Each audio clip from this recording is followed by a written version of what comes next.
Hello everyone, welcome to Internet Learning. Hope you all are doing well. So today we are going to start with chapter number 1 of class 7 civics, and the chapter's name is On Equality. So first of all, if you are new to the channel, then please subscribe it and don't forget to press the bell icon so that you never miss an update.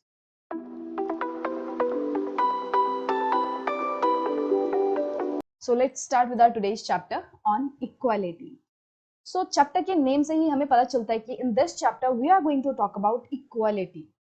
तो we will see what is equality, कि भाई आखिरकार equality होती क्या है, समानता का मतलब है क्या, और ये जरूरी क्यों है, why it is important, why we focus a lot on equality, and are we really equal in each and every term, कि हर तरीके से क्या हम सच में इक्वल हैं.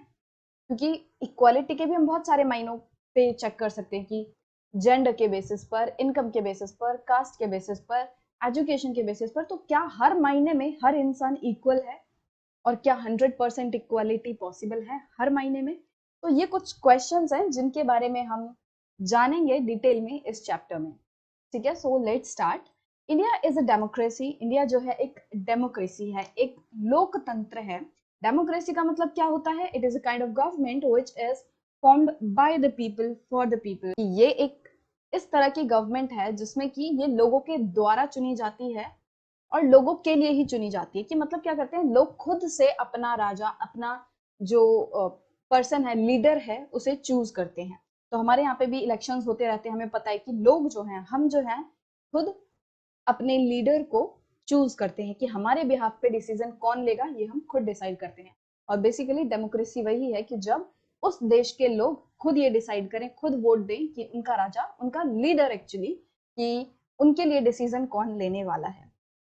In the class 6 book, we looked at the key elements of democratic government. और class 6 के सिविक्स में हमने डेमोक्रेसी के बारे में डिटेल में बात की थी कि उसके इंपॉर्टेंट एलिमेंट्स क्या हैं, क्या सब चीजें मिलके डेमोक्रेसी बनाती हैं, या कौन कौन से एलिमेंट्स होने चाहिए तो हम कह सकते हैं कि हाँ भाई यहाँ पे डेमोक्रेसी है. तो क्या क्या है वो एलिमेंट्स, कुछ इंपॉर्टेंट जो है. दीज इंक्लूड्स पीपल्स पार्टिसिपेशन, कि लोगों का पार्टिसिपेशन होना is must. If people will not participate in the formation of government, then we cannot say that it is a democracy. So people's participation is very very important, कि लोग जो है उसमें participate करें, लोग उसमें बढ़ चढ़कर हिस्सा लें.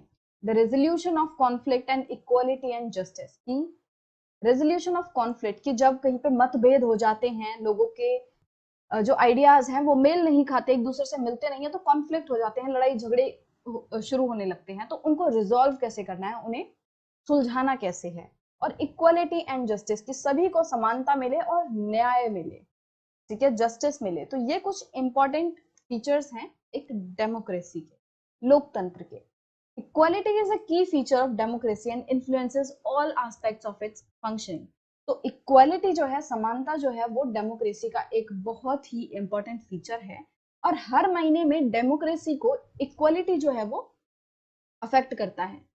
In this chapter, you will read more about equality, what is it, why it is important in a democracy, and whether or not everyone equal in India. तो जैसा कि मैंने चैप्टर की शुरुआत में आपको बताया कि हम कुछ क्वेश्चंस पे गौर करेंगे, कि इस चैप्टर में हम देखेंगे कि क्या अब डेमोक्रेसी होती क्या है, सबसे पहले इक्वालिटी क्यों जरूरी होती है हमारे लिए, why the equality is important, equality है क्या, और क्या सभी लोग इंडिया में इक्वल हैं या नहीं. Let's begin by looking at Kanta story. तो इस चैप्टर की शुरुआत हम कांता के स्टोरी से करेंगे. ठीक है. On election day, Kanta and her friend Sujata were waiting to cast their votes. तो कांता और उसकी दोस्त थी सुजाता, वो दोनों एक लाइन में खड़े होकर अपनी बारी आने का वेट कर रहे थे. किस चीज की बारी आने का? वोट देने की. वो लोग उस दिन इलेक्शन का दिन था, सबको अपने अपने मत देने थे, अपना वोट देना था, और वोट देने के लिए सभी लोग लाइन में लगे हुए थे. तो कांता और उसकी जो फ्रेंड है सुजाता, वो लोग भी लाइन में लगे हुए थे और अपनी बारी आने का वेट कर रहे थे, ताकि वो अपने मनपसंद लीडर को वोट दे सकें. तो कांता कहती है, isn't it good Suja that we can all vote as equal citizens of our country? Even Jain साहब is standing in the line with us. तो कांता कहती है कि सुजा, सुजा मतलब वो सुजाता को सुजा बोल रही है शॉर्ट में, कि सुजाता ये कितना अच्छा है ना कि हम सब लोग इक्वल वोट दे सकते हैं, मतलब हम सब लोगों के पास वोट देने का इक्वल अधिकार है. ऐसा नहीं है कि किसी और के पास 2 वोट देने का अधिकार है और मेरे पास 1 ही वोट देने का अधिकार है। तो ऐसा नहीं है, सबके पास इक्वल राइट टू वोट है, सबके पास एक एक वोट है जो वो अपने लीडर को दे सकते हैं। ठीक है, इवन जैन साहब is standing in the line with us. तो कांता कहती है कि यहाँ तक कि जो जैन साहब हैं वो भी हमारे साथ लाइन में खड़े हैं। तो जैन साहब, जैन जो है वो मिस्टर जैन, वो पर्सन है जिनके यहाँ पे जो कांता है वो काम करती है एज डोमेस्टिक हेल्प। ठीक है, तो फिर सुजा कहती है कि यस बिल्कुल ऐसा ही है, कि कितना अच्छा है कि हम लोग सब लोग के पास समान अधिकार है वोट देने के लिए, हम लोगों के पास इक्वल राइट है वोटिंग का। फिर सुजाता कहती है go on Kanta, it's your turn now. तो सुजाता कांता को बोलती कि चलो कांता तुम्हारी बारी आ गई, अब जाके अपना वोट दो। तो फिर वोट देते टाइम कांता क्या सोचती है, I will vote for the candidate who has promised to bring pipe water to our area.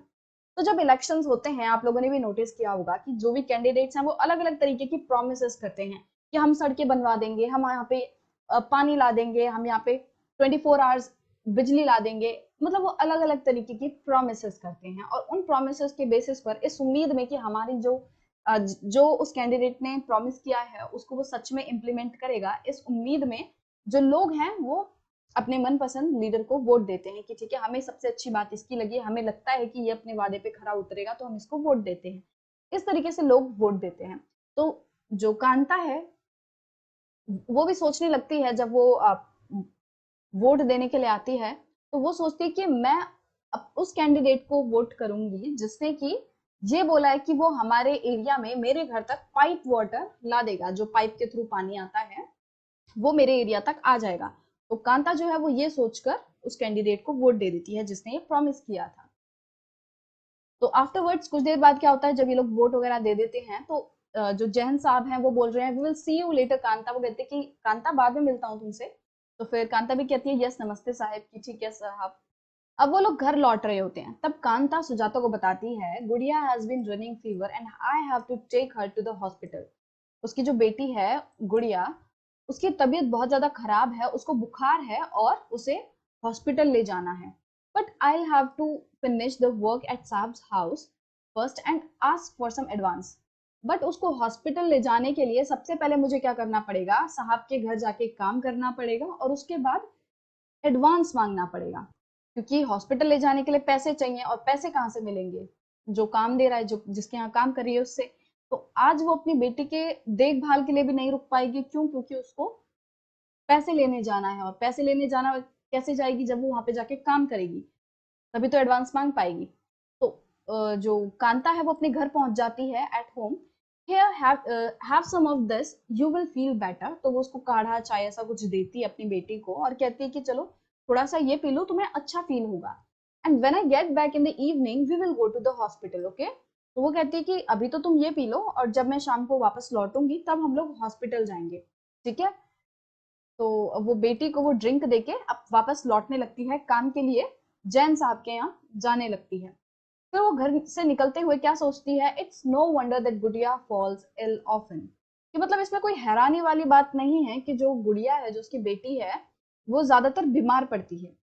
The Basti is never cleaned. कि अब ऐसा कांता जो है क्यों कह रही है कि गुड़िया जो है इसमें कोई हैरानी नहीं है कि वो बीमार पड़ रही है। वो ऐसा इसलिए कह रही है क्योंकि उनकी जो बस्ती है, the area in which Kanta live is very dirty. वो बहुत ज्यादा गंदा है, वो क्लीन नहीं है। तो जैसे कि आप इस पिक्चर में देख रहे हो इतना सब कुछ गंदा है, ऐसे यहाँ पे कोई सिगरेट वगैरह पी रहा है, मतलब माहौल जो है वो बहुत ही गंदा है और इसकी वजह से बीमारियां फैलती हैं। अब जब वो जैन साहब के यहाँ पहुंच जाती है तो make sure to do the corners properly. तो जो उसकी वाइफ है, जैन साहब की जो वाइफ है, वो बोलती है कि कॉर्नर्स को ढंग से करना, ध्यान से करना, साफ सफाई। Here's your advance Kanta but don't make a habit of it. No madam. तो फिर कांता जो है उसको अपनी बेटी को हॉस्पिटल ले जाना था, तो वो अपने मैम से क्या बोलती कि मैम थोड़ा सा एडवांस दे दो। तो उसकी मैम उसको एडवांस दे देती है कि ठीक है कांता थोड़ा सा एडवांस ले लो, बट इसको हैबिट मत बना लेना, मतलब हर बार एडवांस मांगने की आदत मत बना लेना। तो वो कहती कि ठीक है मैडम ऐसा नहीं होगा। फिर वो अपने घर जाती है और अपनी बेटी को हॉस्पिटल लेके जाती है। तो दैट इवनिंग, उस शाम का सीन बताया कि उस टाइम क्या होता है। जस्ट फ्यू मोर मिनट्स बेटी। तो कांता जो है अपनी बेटी को इस तरीके से गोद में ली हुई है और उसको वो कह रही है कि ठीक है बस थोड़ी सी देर और, Jan madam and Jan sahab may stand in line to vote, but they never have to do it when their children are sick. तो वो कह रही है कि जैन मैडम एंड साहब को हो सकता है कि वो लोग वोट देने के लिए हमारे साथ लाइन में खड़े होते हों, बट उन्हें कभी भी जब उनके बच्चे बीमार होते हैं तब उन्हें लाइनों में खड़े होकर वेट नहीं करना पड़ता। तो वो ये चीज सोचने लगती है कि मेरे को इतनी लंबी लाइन में खड़ा होना पड़ रहा है, मेरे पास पैसे की कमी है, मुझे एडवांस लेना पड़ रहा है, और अपनी बेटी के ध्यान रखने के लिए भी वो नहीं रह पाई उसके पास। और शाम को जब वो उसको जैसे तैसे हॉस्पिटल लेके भी जाती है तो she had to stand in the line and wait for so long to take her daughter to see a doctor.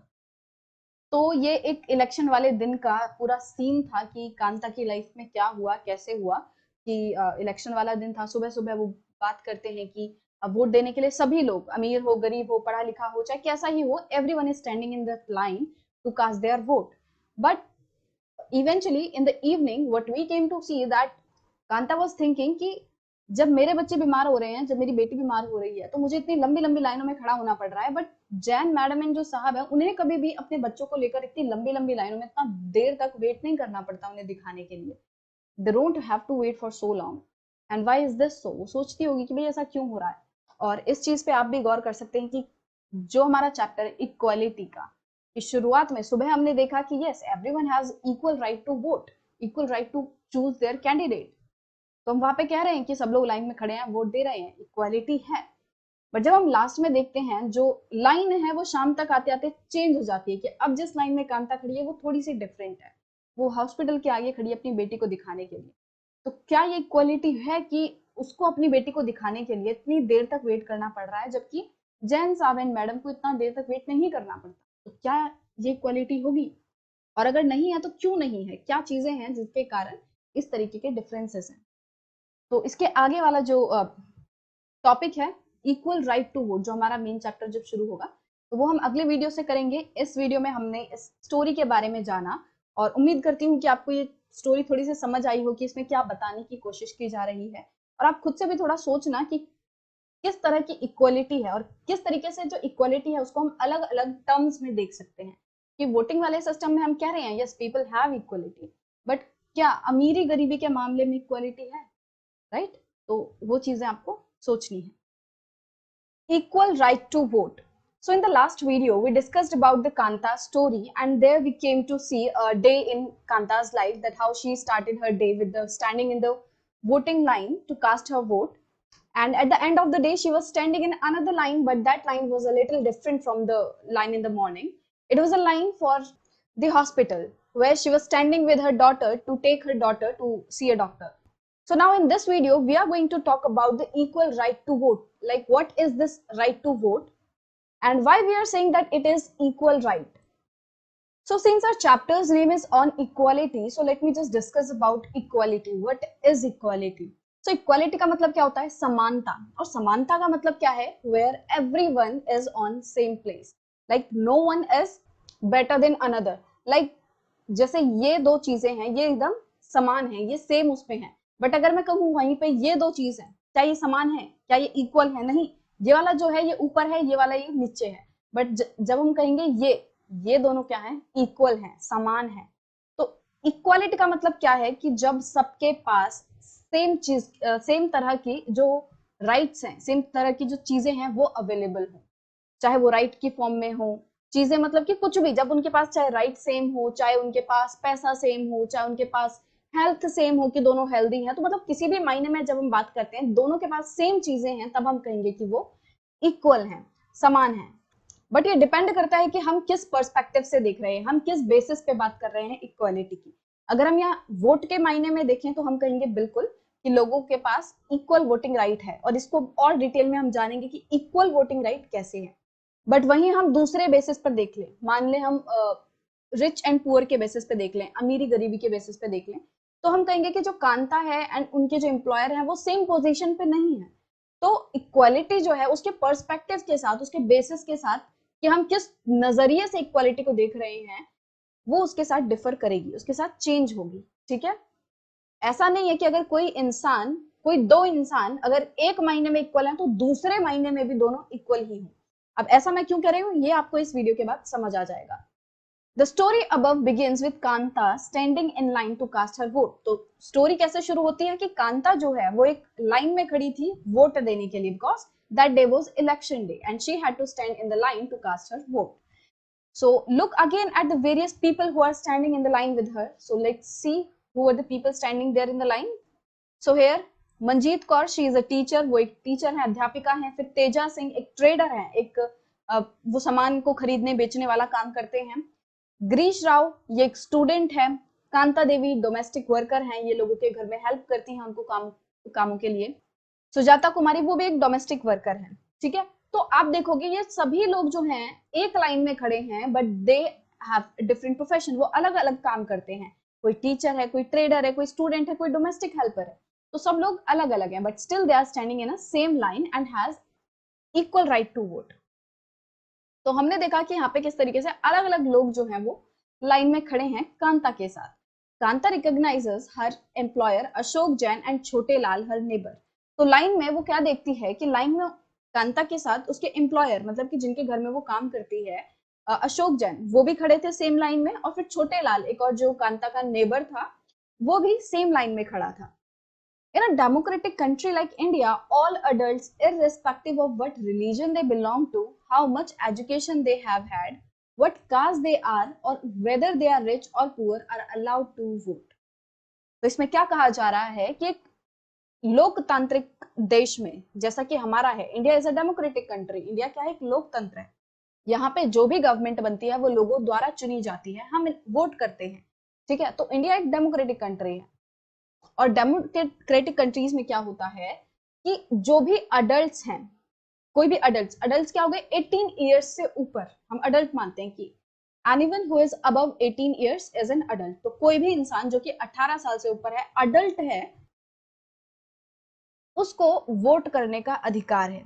ठीक है, कोई फर्क नहीं पड़ता उसकी क्या रिलीजन है, उसका किस धर्म से वो आता है, कोई फर्क नहीं पड़ता. उसकी क्या एजुकेशन है, चाहे वो पढ़ा लिखा है भी, चाहे वो उसने डिग्रियां पाली हैं, चाहे उसको कुछ भी नहीं आता, चाहे उसको लिखना भी नहीं आता, चाहे कोई भी हो, चाहे वो पढ़ा लिखा है चाहे नहीं है, कोई फर्क नहीं पड़ता. उसकी क्या कास्ट है, किस जाति से वो आता है, कोई फर्क नहीं पड़ता. क्या वो अमीर है, गरीब है, कोई फर्क नहीं पड़ता. बस वो अडल्ट होना चाहिए और उसके पास वोट देने का अधिकार है. ठीक है, so in a democratic country like India, India जैसी कंट्री में चाहे कोई भी पर्सन किसी भी रिलीजन से आता हो, कोई भी उसका एजुकेशन बैकग्राउंड हो, पढ़ा लिखा हो ना हो, कोई भी कास्ट से वो बिलोंग करता हो, कोई भी जेंडर उसकी हो, औरत हो आदमी हो, कोई भी हो, अमीर हो गरीब हो, कोई भी प्रोफेशन से आता हो, कोई भी काम करता हो, कोई फर्क नहीं पड़ता, बट उसके पास वोटिंग राइट सेम है. सबके पास समान मत करने का अधिकार है. वोटिंग राइट इक्वल है सबके पास. इक्वल मतलब क्या है? सभी के पास एक वोट देने का अधिकार है. ऐसा नहीं है कि तुम अमीर हो तो तुम अपने कैंडिडेट को 2 बार वोट दे दोगे, नहीं, ऐसा नहीं है. अमीर हो गरीब हो, किसी भी रिलीजन से आते हो, किसी भी education, what ever it is, तुम्हारे पास एक ही वोट देने का अधिकार है. ठीक है, so this, as you have already read in class 6 book, is called universal adult franchise. और इस राइट को हम क्या कहते हैं कि सभी अडल्ट के पास वोटिंग राइट है, इसको हम क्या कहते हैं? Universal adult franchise. ठीक है, so what is universal adult franchise? When all adults in a country have right to vote. So this is called universal adult franchise and is an essential aspect of all democracies. तो दुनिया में जितने भी democracies हैं, जो भी लोकतंत्र हैं, उनका एक बहुत ही इंपॉर्टेंट एस्पेक्ट है, एक इंपॉर्टेंट हिस्सा है यूनिवर्सल अडल्ट फ्रेंचाइज. कि अगर आप डेमोक्रेसी हो तो बहुत जरूरी हो जाता है कि आप अपने लोगों को ये राइट दें बिना भेदभाव के. The idea of universal adult franchise is based on the idea of equality because it states that every adult in a country, irrespective of their wealth and the communities she or he belongs to, has one vote. तो ये जो idea of universal adult franchise है, मतलब कि ये जो idea है कि देश में जो भी अडल्ट हैं उनके पास वोट देने का अधिकार है, ये जो आइडिया है वो इक्वालिटी पर बेस्ड है. समानता का जो कॉन्सेप्ट है उस पर बेस्ड है. इक्वालिटी पे कैसे बेस्ड है? क्योंकि हम यहाँ पे कह रहे हैं कि भाई तुम किसी भी बैकग्राउंड से आते हो, तुम कोई भी हो, अगर तुम 18 साल से ऊपर हो, then you have the right to vote. तो इसी तरीके से ये इक्वालिटी पे बेस्ड है क्योंकि सबके पास समान अधिकार है. Kanta is excited to vote and happy that she is equal to all of the others because each of them has one vote.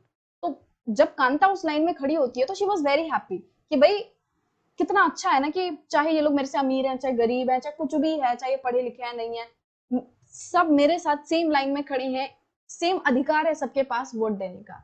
ठीक है, ये भी एक वोट देंगे, मैं भी एक वोट दूंगी, कोई भी मुझसे मना नहीं कर सकते कि नहीं तुम वोट नहीं दे सकते। तो वो बहुत ही अच्छा फील कर रही होती है ये सोचकर कि हम सबके पास वोट को लेकर इक्वालिटी है। But as her day goes on, Kanta becomes less certain about what this equality really means. But जैसे जैसे उसका दिन आगे बढ़ता है, वो थोड़ी सी अनसर्टेन हो जाती है, मतलब कि वो थोड़ी सी कंफ्यूज हो जाती है, थोड़ा सोचने लगती है, सोच में पड़ जाती है कि आखिरकार इस इक्वालिटी का रियलिटी में क्या मतलब है। तो what is it that makes Kanta unsure. तो ऐसा क्या हुआ जिससे कि कांता जो है अनश्योर हो गई इस इक्वालिटी को लेकर। Let's take a look at a day in her life. तो एक बार हम वापस से, हमने कहानी में तो देखा था कि कांता के दिन में क्या हुआ, बट वापस से एक बार देखते हैं कि कांता का जो एक दिन है वो किस तरीके से बीतता है। She lives in a slum and has a drain behind her house. तो कांता जो है एक झुग्गी बस्ती में रहती है, एक स्लम में रहती है, और उसके घर के पीछे एक ड्रेन है, मतलब कि नाला है। अब देखो, हमें पता है नॉर्मली जो स्लम्स वगैरह एरियाज होते हैं वो इतने ज्यादा साफ नहीं होते, वहां गंदगी बहुत होती है, और ऊपर से पीछे ड्रेन है, नाला है, नाले से इतनी ज्यादा गंदगी आती है, बदबू आएगी। फिर वहीं पे जो कीड़े मकोड़े हैं पहले वो नाले में से निकलेंगे बाहर, फिर वो लोगों को काटेंगे, उनको बीमारियां फैलाएंगे, लोगों के खाने में बैठेंगे और बैक्टीरिया फैलेंगे। तो इस तरीके से ये सब चीजें जो है वहां के इलाके को बहुत ज्यादा गंदा बना देती हैं। Her daughter is sick, but she cannot take the day off from work because she needs to borrow money from her employer to take her child to the doctor. अब उसकी बेटी जो है वो बीमार है, but she cannot take the day off, but वो उस दिन छुट्टी नहीं ले पाएगी। क्यों नहीं ले सकती वो छुट्टी? Because she needs to borrow money। अब उसके पास पैसा इतना नहीं है, तो उसको पैसा उधार लेना है अपने एम्प्लॉयर से, जिसके यहाँ वो काम करती है, तो उससे पैसा उधार लेना है, और पैसा लेने के लिए काम पे तो जाना पड़ेगा ना। तो इसलिए वो छुट्टी भी नहीं ले पाई अपनी बेटी का देखभाल करने के लिए। Her job as a domestic help tires her out. तो जो उसका काम है एज डोमेस्टिक हेल्प, कि वो जो भी घर का काम होता है वो पूरा करती है, और इसकी वजह से वो बहुत ज्यादा थक जाती है। And finally she ends her day by again standing in a long line. और फाइनली हम क्या देखते हैं कि जब वो अपने काम से लौटती है, उसकी जो मैम है वो उसको एडवांस भी मनी दे देती है, और उसके बाद जब वो घर पहुंचती है और अपनी बेटी को हॉस्पिटल लेके जाती है, तो वो फिर से उसे एक लाइन में खड़ा रहना पड़ता है। और ये जो लाइन थी, ये कौन सी लाइन थी? एक गवर्नमेंट हॉस्पिटल की लाइन थी, क्योंकि उसकी बेटी बीमार थी, तो हॉस्पिटल में दिखाना था, उसके लिए उसको लाइन में लगना पड़ा। Is unlike the one in the morning because most of the people standing in it are poor. तो ये वाली जो लाइन थी हॉस्पिटल के आगे जिसमें कांता खड़ी थी, so this line was a little different from the line in which she was standing in the morning. तो ये वाली जो लाइन थी वो थोड़ी सी अलग थी सुबह वाली लाइन से। क्यों अलग थी? क्योंकि इस लाइन में सभी जो लोग खड़े थे वो पुअर थे, वो गरीब थे। तो अब आप सोचोगे ठीक है ना, कांता भी गरीब, बाकी लोग भी गरीब, सब सेम ही तो है। नहीं, सब सेम नहीं है। कैसे डिफरेंट है? यहाँ पे देखो, जो हमने फर्स्ट लाइन देखी थी इसमें अलग अलग तरीके के लोग हैं। भाई टीचर है, ट्रेडर है, स्टूडेंट है, अलग अलग लोग हैं। कोई अमीर भी है, टीचर की अच्छी खासी पैसा कमा रही है, मान लो ये बहुत अच्छा कमा रही है। ट्रेडर है, भाई बड़ा बिजनेसमैन है, अच्छा खासा कमा रहा है। वो स्टूडेंट है, अभी हो सकता है इसके पापा मम्मी से पॉकेट मनी मिल रही हो। बकानता है तो ये उतनी ज्यादा वेल ऑफ नहीं है। ठीक है, तो यहाँ पे हम देख रहे हैं कि लोग अलग अलग बैकग्राउंड से आ रहे हैं, थोड़े अमीर हैं, गरीब हैं, अलग अलग हैं, और इनके पास इक्वल राइट था वोट देने का। ठीक है, तो ये वाली लाइन थोड़ी अलग क्यों है? क्योंकि यहाँ पे सभी सिर्फ और सिर्फ गरीब खड़े हैं। ठीक है, इसका मतलब हमें समझ आता है कि जो गरीब हैं उनकी सिचुएशन अमीरों से अलग है। समझे कि जो अमीर लोग हैं उन्हें इन लंबी लंबी लाइनों में खड़े होने की जरूरत नहीं पड़ती। गरीबों को घंटों अपने बच्चों को लेकर, घंटों बीमार लोगों को खड़े रहना पड़ता है लाइन में अपने आप को दिखाने के लिए। तो हम कैसे कह सकते हैं कि ये जो सिचुएशन है वो इक्वालिटी की है? नहीं है वो, क्योंकि यहाँ पे गरीब जो है उसको बहुत ज्यादा प्रॉब्लम फेस करनी पड़ रही है, और अमीर को ये प्रॉब्लम सेम नहीं फेस करनी पड़ती। ठीक है, तो इसीलिए हम कह रहे हैं कि ये जो लाइन है वो थोड़ी सी अलग है। अब अगले वीडियो में अदर काइंड्स ऑफ इक्वालिटी के बारे में पढ़ेंगे। तो इस वीडियो में तो हमने वोट के आधार पर इक्वालिटी की बात की कि क्या वोटिंग राइट जो है सबके पास इक्वल है कि नहीं। तो उसमें हमने जाना कि हाँ भाई, हमारे देश में सभी एडल्ट्स को इक्वल राइट है वोट देने का। अब हम नेक्स्ट वीडियो में दूसरे तरह की इक्वालिटी की बात करेंगे। जैसे मैंने आपको बताया कि इक्वालिटी को हम अलग अलग बेसिस से देख सकते हैं, तो अब हम इसी बारे में नेक्स्ट वीडियो में बात करेंगे। Other kinds of equality. So in the last video, we discussed about the equal right to vote. So there we discussed about the right to give a vote. But is there only one kind of equality, that is right to give a vote, cast a vote? No, there are other kind of equalities as well. So as I told you in the beginning of the chapter, that we can check whether there is equality or not on various bases. So there are different kinds of equality, we can say, and in this video we are going to talk about the other kinds of equality other than the right to cast a vote, right? So Kanta is one of many people who live in a democratic India and who have the right to vote but whose daily living and working conditions are far from equal. तो हमने कांता की story पढ़ी थी और उसमें जाना था कि किस तरीके से वो डे के शुरुआत में she was standing in a line to cast her vote, और हम एंड में क्या देखते हैं कि वो हॉस्पिटल के आगे एक लाइन में खड़ी होती है। तो कांता की ही तरह बहुत सारे हजारों लाखों करोड़ों ऐसे लोग हैं जो कि हमारी डेमोक्रेटिक इंडिया में रह रहे हैं, और उन सभी के पास, जो अडल्ट हैं उनके पास राइट टू वोट है कि वो अपना वोट जो है किसी को दे सकते हैं। बट उनकी जो डेली लिविंग कंडीशंस है, मतलब कि उनकी रोजमर्रा की जो जिंदगी है, उनकी जो कंडीशंस हैं वो काफी ज्यादा अलग हैं, वो इक्वालिटी से बहुत ज्यादा दूर हैं। क्यों? जैसे कि हमने लास्ट में बात की थी कांता की, जो लास्ट में वो लाइन में खड़ी थी हॉस्पिटल के आगे, तो उस टाइम पे हमने कहा था कि ये लाइन थोड़ी सी अलग है। क्यों? क्योंकि वो एक गरीब है, उस वजह से उसको उस लंबी लाइन में खड़ा होना पड़ रहा है और उसको अपनी बेटी के इलाज करवाने में देरी हो रही है। कि बहुत बार ऐसा होता है कि भाई अगर टाइम से इलाज ना मिले तो बंदे की जान भी जा सकती है, जो सिचुएशन है वो और ज्यादा क्रिटिकल हो सकती है। तो ऐसे में टाइम पे इलाज मिलना बहुत ज्यादा जरूरी होता है। और अगर किसी की कंडीशन बहुत ज्यादा सीरियस है और उसमें अगर इस तरीके से लाइन में लगना पड़े तो कितनी ज्यादा बुरी बात होगी ये। तो इसी तरीके से जो अमीर लोग हैं उनको ऐसे लाइन में खड़ा नहीं होना पड़ता। तो हमने देखा था वहां पे इक्वलिटी नहीं है। तो उसी बेसिस पे यहाँ पे कहा जा रहा है कि ठीक है, राइट टू गिव वोट है, राइट टू वोट है, बट उनकी जो रोजमर्रा की जिंदगी है, उनकी जो लिविंग कंडीशंस है, वर्किंग कंडीशंस हैं, वो इक्वालिटी से काफी ज्यादा दूर हैं। Apart from being poor, people in India experience inequality in different ways. So गरीब होना तो एक अलग तरह की इनइक्वालिटी हो गई। इसके अलावा भी इंडिया में रहने वाले जो लोग हैं वो अलग अलग तरह की इनइक्वालिटीज को फेस करते हैं, असमानताओं का सामना करते हैं। ठीक है, तो एक तरीके की हो गई ये पुअर्टी वाला कि भाई रिच और पुअर जो है वो अलग अलग हैं, वो इनइक्वल है। अमीर थोड़ा ऊपर है, उसके पास ज्यादा रिसोर्सेज है, ज्यादा फैसिलिटीज हैं, वो अपनी जिंदगी को आराम से बिता सकता है। बट जो पुअर है उनके पास इतने सारे रिसोर्सेज नहीं है। तो रिच और पुअर में इनइक्वालिटी है। तो सिर्फ और सिर्फ रिच एंड पुअर के बेसिस पे हम इक्वालिटी नहीं देख सकते। इसके अलावा भी बहुत सारी ऐसी चीजें हैं जिनमें कि इंडिया में रहने वाले बहुत सारे लोग इनइक्वालिटी का सामना कर रहे हैं। Let us see what this means by reading the two stories given below. तो हम दो अलग अलग स्टोरीज पढ़ेंगे जिनसे हम जानेंगे कि किस तरीके से यहाँ पे दूसरे तरह की इक्वालिटी भी होती है। Each of this is based on real incidents in people's life। तो ये दोनों ही जो स्टोरीज हैं ये लोगों की असल जिंदगी पर बेस्ड हैं, कि ये लोगों के हकीकत की जिंदगी में होता है, लोग एक्सपीरियंस करते हैं, and reflects the different kind of inequalities that exist in India. और इन दोनों ही स्टोरीज से हम अलग अलग तरह की इनइक्वालिटीज जानेंगे जो कि लोग इंडिया में फेस कर रहे हैं। One of the most common forms of inequality in India is the caste system. तो इंडिया में एक बहुत ही कॉमन तरह की इनइक्वालिटी है जो कि है कास्ट सिस्टम की। जो कास्ट सिस्टम है, जाति वाला जो सिस्टम है, जिसमें लोगों को अलग अलग जातियों में बांटा गया है, वो जो बेसिस है उसके ऊपर लोगों में बहुत ज्यादा भेदभाव होता है, इनइक्वालिटी है। किसी कास्ट को अपर कास्ट माना जाता है, ऊंचा माना जाता है, किसी को नीचा माना जाता है, और ऊंची जाति के लोग जो हैं वो नीची वाली को कुछ भी नहीं मानते, उसका डिस्क्रिमिनेशन करते हैं, एक्सप्लॉइट करते हैं।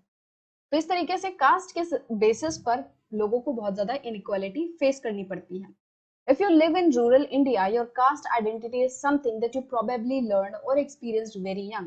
तो अगर आप रूरल इंडिया में रहते हो, गांव वाले इलाकों में रहते हो, तो आपको बचपन में ही समझ आ जाएगा कि कास्ट जो है वो आपकी आइडेंटिटी का कितना अहम हिस्सा हो जाता है वहां पर।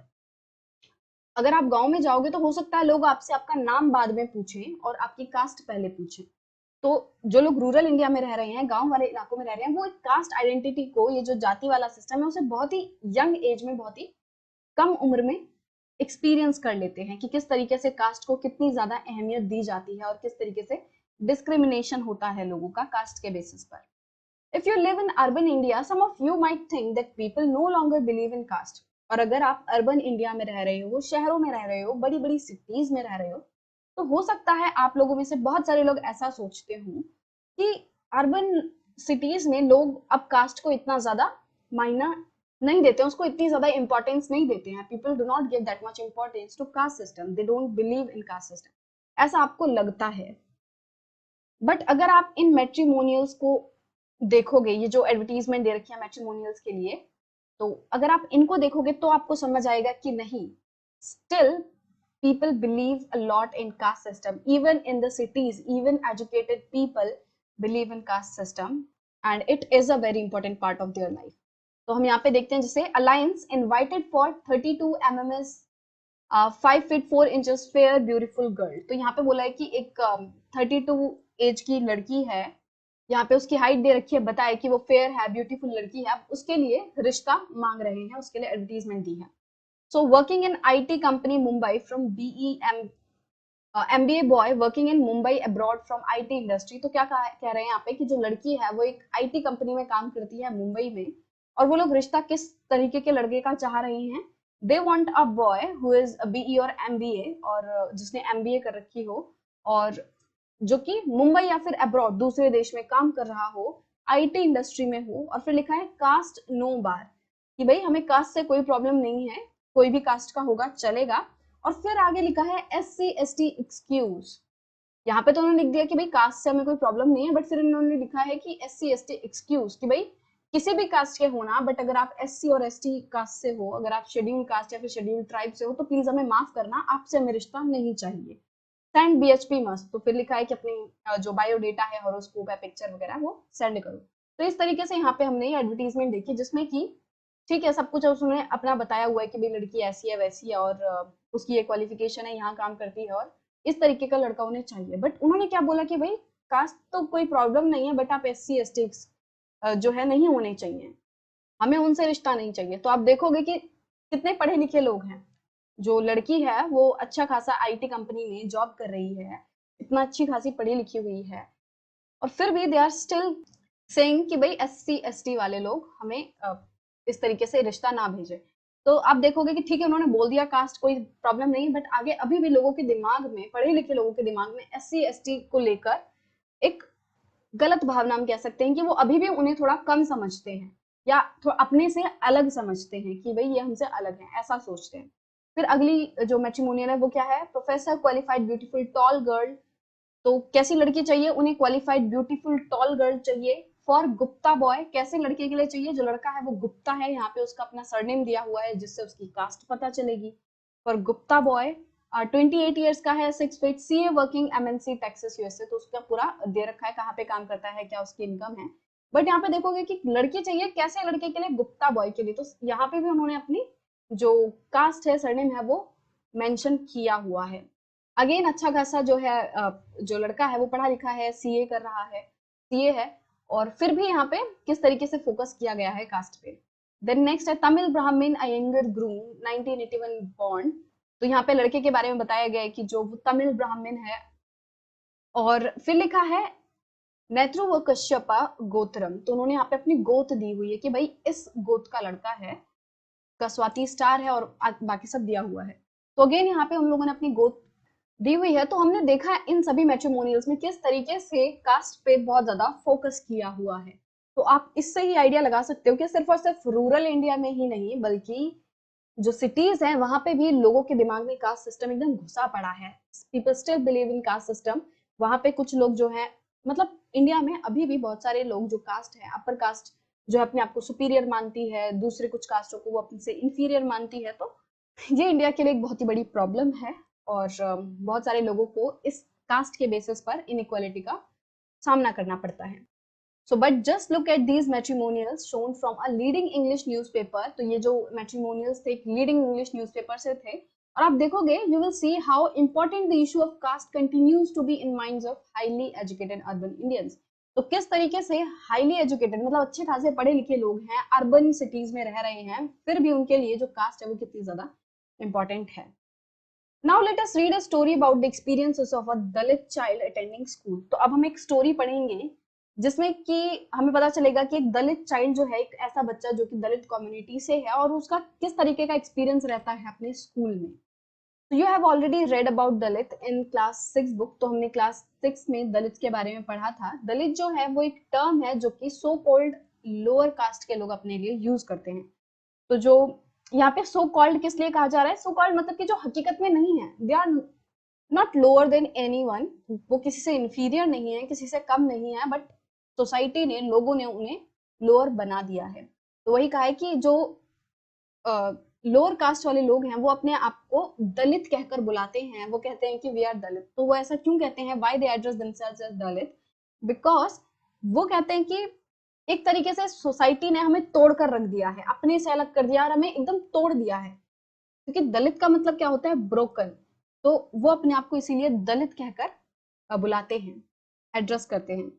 And by using this word, lower caste are pointing to how they were and continue to be seriously discriminated against. तो ये दलित वर्ड को यूज करके वो क्या बताना चाह रहे हैं कि किस तरीके से उन्हें पहले भी अब भी डिस्क्रिमिनेट किया जाता है बहुत ज्यादा। तो Om Prakash Valmiki is a famous Dalit writer. तो ओम प्रकाश वाल्मीकि जो है वो एक फेमस दलित राइटर है, मतलब कि वो एक राइटर है और दलित कम्युनिटी से आते हैं। इन हिज ऑटोबायोग्राफी जूठन, तो उन्होंने एक ऑटोबायोग्राफी लिखी थी। ऑटोबायोग्राफी मतलब जिसमें खुद ही से अपने बारे में, अपनी जीवन के बारे में बताया गया हो। तो जो ओम प्रकाश वाल्मीकि जी की ऑटोबायोग्राफी है जिसका नाम है जूठन, तो उस बायोग्राफी में वो बताते हैं, I had to sit away from others in the class, कि अपने क्लास में मुझे दूसरों से अलग बैठना पड़ता था, उनसे दूर बैठना पड़ता था, और वो भी फ्लोर पे बैठना पड़ता था, मतलब जमीन पे, खाली जमीन पे बैठना पड़ता था, क्योंकि the mat run out before reaching the spot I set on. मतलब कि जो चटाई होती थी, जब तक कि जहां पे मैं बैठ रहा हूँ उस जगह तक पहुंचे तब तक की चटाई खत्म हो जाती थी। मान लो यहाँ से चटाई जो है वो शुरू हो रही है, तो इस तरीके से जब, और यहाँ पे जो वाल्मीकि जी उन्हें बैठाया जा रहा है, तो चटाई जो है उनके स्पॉट तक आने तक खत्म हो जाती थी, बचती नहीं थी। तो सारे जो बच्चे हैं अपर कास्ट वाले वो अपने लिए चटाई पे बैठ जाते थे और उनके लिए चटाई नहीं बचती थी। Sometimes I would have to sit way behind everybody. और कभी कभी क्या होता था, मुझे सभी लोगों से बहुत पीछे बैठना पड़ता था। मान लो सारे लोग, कोई टीचर यहाँ पे बैठा है तो सारे लोग यहाँ पे आगे आगे बैठ गए और उन्हें बहुत पीछे बैठना पड़ रहा है। तो पीछे बैठेंगे तो ना तो टीचर की आवाज अच्छे से सुनाई देगी, ना जो लिखा है वो अच्छे से सुनाई देगा। तो इस तरीके से उन्हें काफी बार बहुत पीछे भी बैठना पड़ता था। राइट नियर दी डोर, एकदम दरवाजे के पास बैठना पड़ता था। Sometimes they would beat me without any reason. और कभी कभी क्या होता था कि जो बच्चे थे वो उन्हें बिना किसी कारण के यूं ही बस पीट दिया करते थे, मार देते थे। When he was in class 4th, the headmaster asked Om Prakash to sweep the school and the playground. और जब वो सिर्फ 4th क्लास में थे, कितने छोटे थे, तभी उनके जो हेडमास्टर थे स्कूल के, उन्होंने क्या कहा ओम प्रकाश को कि पूरे स्कूल और प्लेग्राउंड को तुम्हें साफ करना है। तो ओम प्रकाश जी से पूरा स्कूल और प्लेग्राउंड उनके हेडमास्टर ने उनसे साफ करवाया। He writes, the playground was way larger than my small physique could handle and clean it. तो जो पूरा प्लेग्राउंड था वो बहुत ज्यादा बड़ा था, मतलब वो मेरे क्षमता से बाहर था। कि वो 4th क्लास का बच्चा कितना छोटा सा होगा, अगर उससे पूरा प्लेग्राउंड साफ करवाया जाएगा तो उसके लिए तो ये बहुत ज्यादा काम है ना। और वो यहाँ पे पढ़ने आया है, किसी का प्लेग्राउंड साफ करने नहीं। प्लेग्राउंड साफ करने के लिए अलग लोग होते हैं, उनकी ड्यूटी अलग होती है। वो यहाँ पे पढ़ने आया है, उसकी, और जैसे और बच्चे पढ़ रहे हैं वैसे ही उसका भी अधिकार है पढ़ने का। अगर सभी बच्चों से श्रमदान की तरह एक तरीके से होता है ना कि सभी बच्चों को सोशल वर्क सिखाने के लिए, उनको उनके एनवायरनमेंट के प्रति जागरूक करने के लिए अगर सभी बच्चों से स्कूल साफ करवाया जा रहा है, उनसे थोड़ा बहुत काम करवाया जा रहा है कि वो इन सब चीजों के प्रति जागरूक हो, तो हो सकता है थोड़ी अलग बात होती, क्योंकि वहां पे सभी लोग कर रहे हैं। बट यहाँ पे क्या हुआ, सिर्फ और सिर्फ ओम प्रकाश जी को जो है कहा गया कि तुम स्कूल और का जो प्लेग्राउंड है वो साफ करो। माई बैक बिगेन टू एक, तो वो बोलते हैं कि इतना काम था, इतना ज्यादा थक चुका था मैं कि मेरी जो कमर है वो दर्द होना स्टार्ट हो गई थी। My face was covered with dust, मेरा जो चेहरा है वो पूरा का पूरा धूल से भर गया था, ढक गया था। Dust had gone inside my mouth, जो धूल है वो मेरे मुंह में जा चुकी थी, मेरे मुंह के अंदर जा रही थी। The other children in my class were studying and I was sweeping, मेरी क्लास के जो दूसरे बच्चे थे वो तो बड़े अच्छे से मतलब बैठ के पढ़ रहे थे और यहाँ पे मुझे झाड़ू लगानी पड़ रही थी। Headmaster was sitting in his room and watching मी, और जो हेडमास्टर था वो अपने रूम में बड़े आराम से बैठा हुआ था और मुझे ये सब काम करते हुए देख रहा था। I was not even allowed to get a drink of water, और इतनी ज्यादा ज्यादती की हुई थी कि पहले तो काम करवा रहे हैं जो कि बहुत ज्यादा गलत है, ऊपर से उनको पानी तक नहीं पीने दिया जा रहा। I swept the whole day from the doors and windows of the school rooms and the eyes of the teachers and the boys saw this spectacle. मतलब कि मैंने वो बोलते हैं कि मैंने पूरा दिन उस दिन स्कूल साफ किया, खिड़की दरवाजे सब कुछ साफ किया, और जो टीचर था और जो बाकी बच्चे थे वो सभी इस नजारे को देख रहे थे, इस घटना को देख रहे थे। Om Prakash was made to sweep the school and play ground for next couple of days, और अगले कुछ दिनों तक ओम प्रकाश से सेम यही काम कराया गया, पूरा स्कूल साफ कराया गया। And this only came to an end when his father, who happened to be passing by, saw his son sweeping. और ये सभी चीजें जो हैं तब बंद हुई, मतलब कि ओम प्रकाश जी से तब झाड़ू लगवाना बंद कराया जब उनके पिता एक दिन स्कूल से के सामने से गुजर रहे थे। तो जब वो वहां से गुजर रहे थे तब उन्होंने अपने बेटे को झाड़ू लगाते हुए देखा, और ऑफ कोर्स वो ये देख नहीं सकते थे कि उनके बेटे से किस तरीके से झाड़ू लगवाई जा रही है। तो वो आए स्कूल में, उन्होंने जो टीचर्स थे उनसे बात की, उनसे आर्ग्यूमेंट्स किए कि भाई ऐसा क्यों करवाया जा रहा है, ये गलत है, उसको भी उतना ही अधिकार है जितना बाकी बच्चों को है पढ़ने का। And then walking away from the school holding Om Prakash hand, अब फिर जाते समय उन्होंने ओम प्रकाश का हाथ पकड़ा हुआ था। He said loudly for all of them to hear, तो उन्होंने बहुत ही मतलब ऊंची आवाज में बोला ताकि सभी लोगों को अच्छे से सुनाई दे दे। You are a teacher so I am leaving now, तुम एक टीचर हो, अध्यापक हो, इसीलिए मैं यहाँ से जा रहा हूँ। But remember this much master, but ये याद रखना, he will study right here in this school, कि मतलब अभी तो मैं यहाँ से जा रहा हूँ बट तुम ये जरूर याद रखना कि ये जो बच्चा है वो इसी स्कूल में पढ़ेगा और यही पढ़ेगा, और सिर्फ यही नहीं, नॉट जस्ट हिम, ये नहीं, इसकी तरह बाकी और भी बच्चे आएंगे जो कि यहाँ पे पढ़ेंगे, but there will be more coming after him, यहाँ पे ऐसे और भी बच्चे आएंगे जो कि यहाँ पे बैठ के पढ़ेंगे। तो इस स्टोरी में हमने देखा कि किस तरीके से कास्ट के बेसिस पर डिस्क्रिमिनेशन हो रहा है, किस तरीके से एक छोटे से बच्चे को उसके कास्ट के बेसिस पर उसको इतना ज्यादा परेशान किया जा रहा है, उसको बिना फालतू के, मतलब उसने कुछ भी नहीं किया फिर भी उसे बच्चे मार के जा रहे हैं, उसकी कोई गलती नहीं, फिर भी पूरे जो टीचर है उसे पूरा स्कूल और प्लेग्राउंड साफ करवा रहा है। इस सब में उसकी क्या गलती थी? कोई गलती नहीं थी, बट फिर भी उसे ये सब सहना पड़ा, क्योंकि लोगों का माइंडसेट इतना बेकार हो चुका था। एक्चुअली अभी भी है कि लोग इतना ज्यादा बिलीव करते हैं कास्ट सिस्टम में कि अपने से ऊंचा अपने से नीचा बहुत ज्यादा ये लोग मानते हैं। बट एक परिवार में, एक पर्टिकुलर फैमिली में पैदा होने से किसी इंसान की क्षमता, किसी इंसान की जो एबिलिटीज है, स्किल्स है, वो थोड़ी चेंज हो जाएंगी। वो इंसान तो वही रहेगा ना, और हर इंसान अपने आप में यूनिक है और अपने अलग स्किल्स लाते हैं, उसके अपने यूनिक स्किल्स होते हैं उसमें, और एज अ ह्यूमन हम सब इक्वल हैं। तो इसी तरीके से एक और कहानी अभी हम देखते हैं, जो सेकंड स्टोरी है, ये भी एक इनइक्वालिटी पर ही बेस्ड है। तो इसमें जो इनइक्वालिटी का जो रीजन रहेगा वो कास्ट से थोड़ा अलग है। So the second story is based on an incident that took place in one of India's largest city and is common practice. तो ये जो दूसरा इंसिडेंट है ये इंडिया की एक बड़ी सिटी में हुआ है, और ये हमें इंडिया के बहुत सारी जगहों पे कॉमनली देखने मिलेंगे ऐसे किस्से कि लोगों के साथ बहुत बार ऐसे कुछ जो किस्से हैं वो होते रहते हैं। तो ये जो स्टोरी है ये मिस्टर एंड मिसेस अंसारी के बारे में है, जो कि एक सिटी में अपार्टमेंट देख रहे थे रेंट पे, मतलब कि उन्हें रेंट पे कोई फ्लैट वगैरह लेना था। उनके पास रुपया था अच्छा खासा, उनके पास पैसा था, तो इसीलिए रेंट पेइंग करने की कोई प्रॉब्लम नहीं थी। मतलब वो ऐसा था कि ठीक है हमें बस घर मिल जाए, रेंट तो हम पे कर देंगे कैसे भी, because we have the money.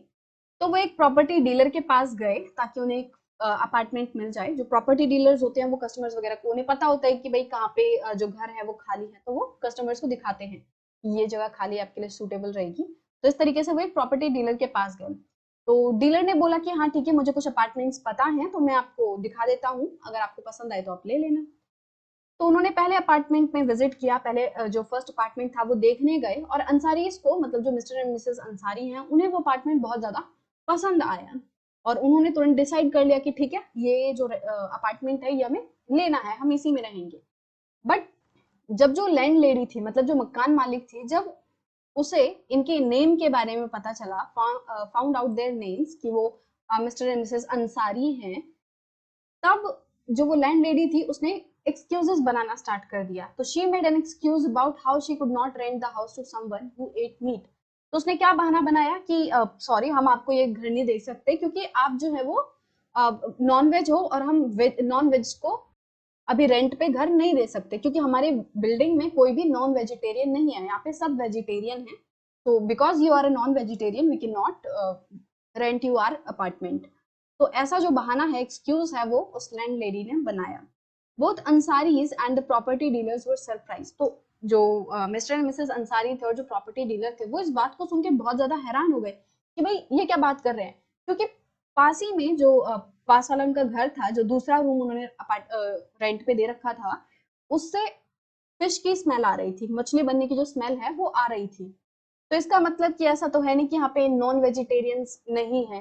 तो problem was something else, she was just making an excuse कि भाई हम नॉन वेजिटेरियंस को नहीं देंगे क्योंकि नॉन वेजिटेरियन तो ऑलरेडी उनके घर में पहले से कोई और भी रह रहा है, तो नॉन वेजिटेरियन तो कोई रीजन नहीं हुआ।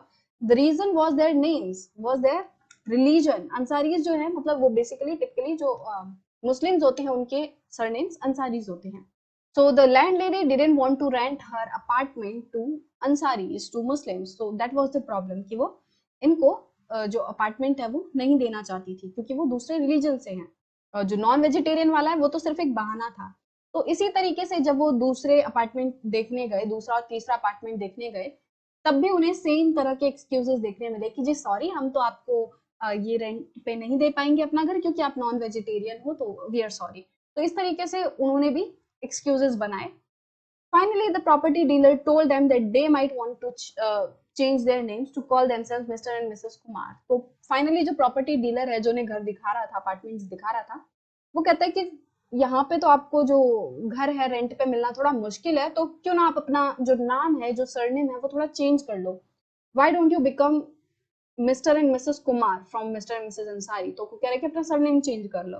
बट जो अंसारी थे वो ऐसा नहीं करना चाहते थे। उन्होंने कहा कि नहीं भाई हम अपने नाम के साथ खुश हैं, we will not change our surnames. So in the end it took a whole month of looking at apartments. तो उन्हें लगभग पूरा महीना लग गया, 1 महीना लग गया ये देखने के लिए। मतलब उन्होंने बहुत सारे अपार्टमेंट्स वगैरह देखे, बहुत सारी जगहें देखी और फाइनली फिर उन्हें एक लैंड लेडी मिली जो कि उन्हें रेंट पर घर देने के लिए रेडी हो गई। तो मतलब आप देखोगे कि कहाँ तो वो पहले दिन ही उन्हें जो अपार्टमेंट पसंद आया था वो रेडी हो गए थे कि ठीक है हमें यही चाहिए, हम पैसा दे रहे हैं, यहाँ हमें ये घर रेंट पे चाहिए। कहाँ पे एक दिन में ही उनका काम हो रहा था, बट फिर उन्हें महीना भर लग गया एक प्रॉपर घर देखने के लिए जहाँ पे उनकी जो आइडेंटिटी है that was not a problem, जहाँ पे जो लैंड लेडी है वो उन्हें घर रेंट पे देने के लिए रेडी हुई। तो यहाँ पे हमने देखा कि किस तरीके से मिस्टर एंड मिसेस अंसारी के साथ डिस्क्रिमिनेशन हुआ, उन्हें रेंट पे घर देने से मना कर दिया बहुत सारे लोगों ने। क्यों? क्योंकि वो एक पर्टिकुलर कम्युनिटी से आते हैं। तो इस तरीके से हमने देखा कि कास्ट के बेसिस पर बहुत ज्यादा डिस्क्रिमिनेशन किया जाता है और जो अंसारीज हैं वो एक बैकवर्ड कास्ट भी है।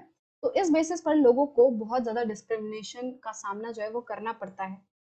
तो ये दो हमने स्टोरीज देखी जिसमें एक स्टोरी में मेनली हमें पता चला कि किस तरीके से कास्ट के बेसिस पर कि आप एक पर्टिकुलर जाति से आते हो तो आपके साथ डिस्क्रिमिनेशन किया जाता है। और फिर हमने अंसारीज के केस में देखा कि किस तरीके से एक पर्टिकुलर रिलीजन से जो अंसारीज हैं वो बिलोंग करते हैं, तो उस वजह से उन्हें एक घर रेंट पे लेने में इतनी ज्यादा दिक्कत का सामना करना पड़ा।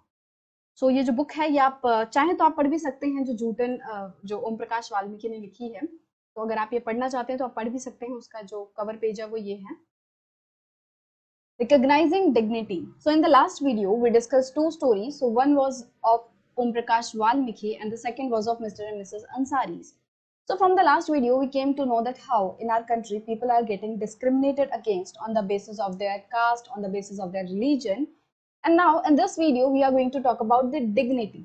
Dignity का मतलब क्या होता है? गरिमा, आपका आत्मसम्मान, सेल्फ रिस्पेक्ट, कि हम लोगों को सभी की डिग्निटी का सम्मान करना चाहिए, सबकी डिग्निटी को, गरिमा को ठेस नहीं पहुंचानी चाहिए।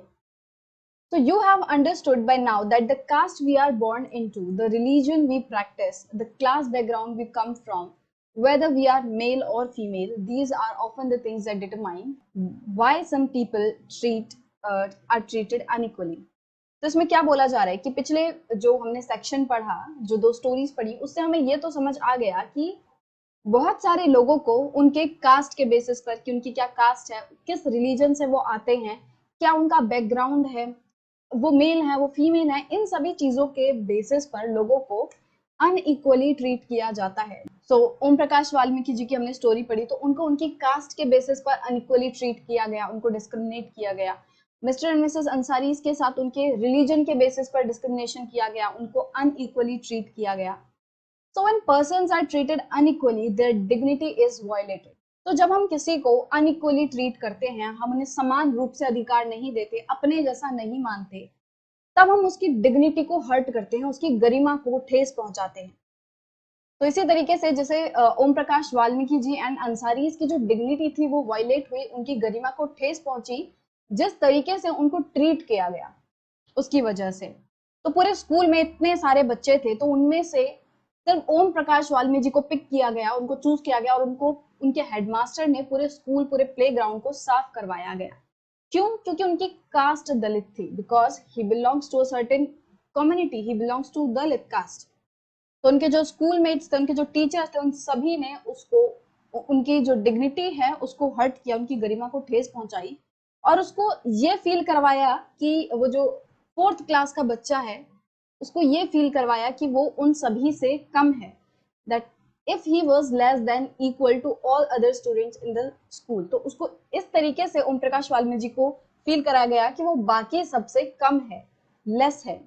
और क्योंकि वो बहुत ही छोटे थे, सिर्फ 4th क्लास में थे, तो उतनी सी उम्र में वो कुछ भी नहीं कर सकते थे। We could not do anything about it.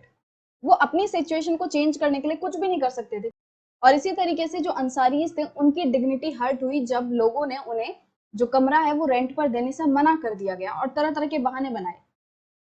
However, when the property dealer suggested that they change their name, but जब प्रॉपर्टी डीलर ने अंसारीज को बोला कि आपको अपना जो नेम है, आपको अपना जो सरनेम है वो चेंज कर लेना चाहिए, आपको मिस्टर एंड मिसेस कुमार बन जाना चाहिए, तो तब मिस्टर एंड मिसेस अंसारी की ये डिग्निटी थी, ये सेल्फ रिस्पेक्ट थी, जिसने उन्हें अपना नाम चेंज करने से रोका कि नहीं, हम अपना नाम चेंज नहीं करेंगे, हम अंसारीज हैं, हम अंसारीज ही रहेंगे, हम क्यों किसी की वजह से अपना नाम चेंज करें, हमने कुछ गलत नहीं किया तो हमें नाम क्यों चेंज करना चाहिए। तो वो उनकी डिग्निटी थी, उनकी सेल्फ रिस्पेक्ट थी, जिसकी वजह से उन्होंने अपना नाम चेंज नहीं किया। Om Prakash and Ansaris do not deserve to be treated like this. तो ओम प्रकाश वाल्मीकि जी और अंसारीज जो थे वो डिजर्व नहीं करते इतने गंदे तरीके से ट्रीट होना। मतलब कि किसी भी इंसान को हक नहीं है कि वो दूसरे इंसान को इतने गंदे तरीके से ट्रीट करे। और ओम प्रकाश एंड अंसारी जो थे, उनको सेम हक था जिस दूसरों की तरह ट्रीट होने का, जिस तरीके से बाकी लोगों को इज्जत दी जा रही है, जिस तरीके से बाकी बच्चों को ट्रीट किया जा रहा था, वैसे ही हक बनता था कि ओम प्रकाश वाल्मीकि जी को भी ट्रीट किया जाए।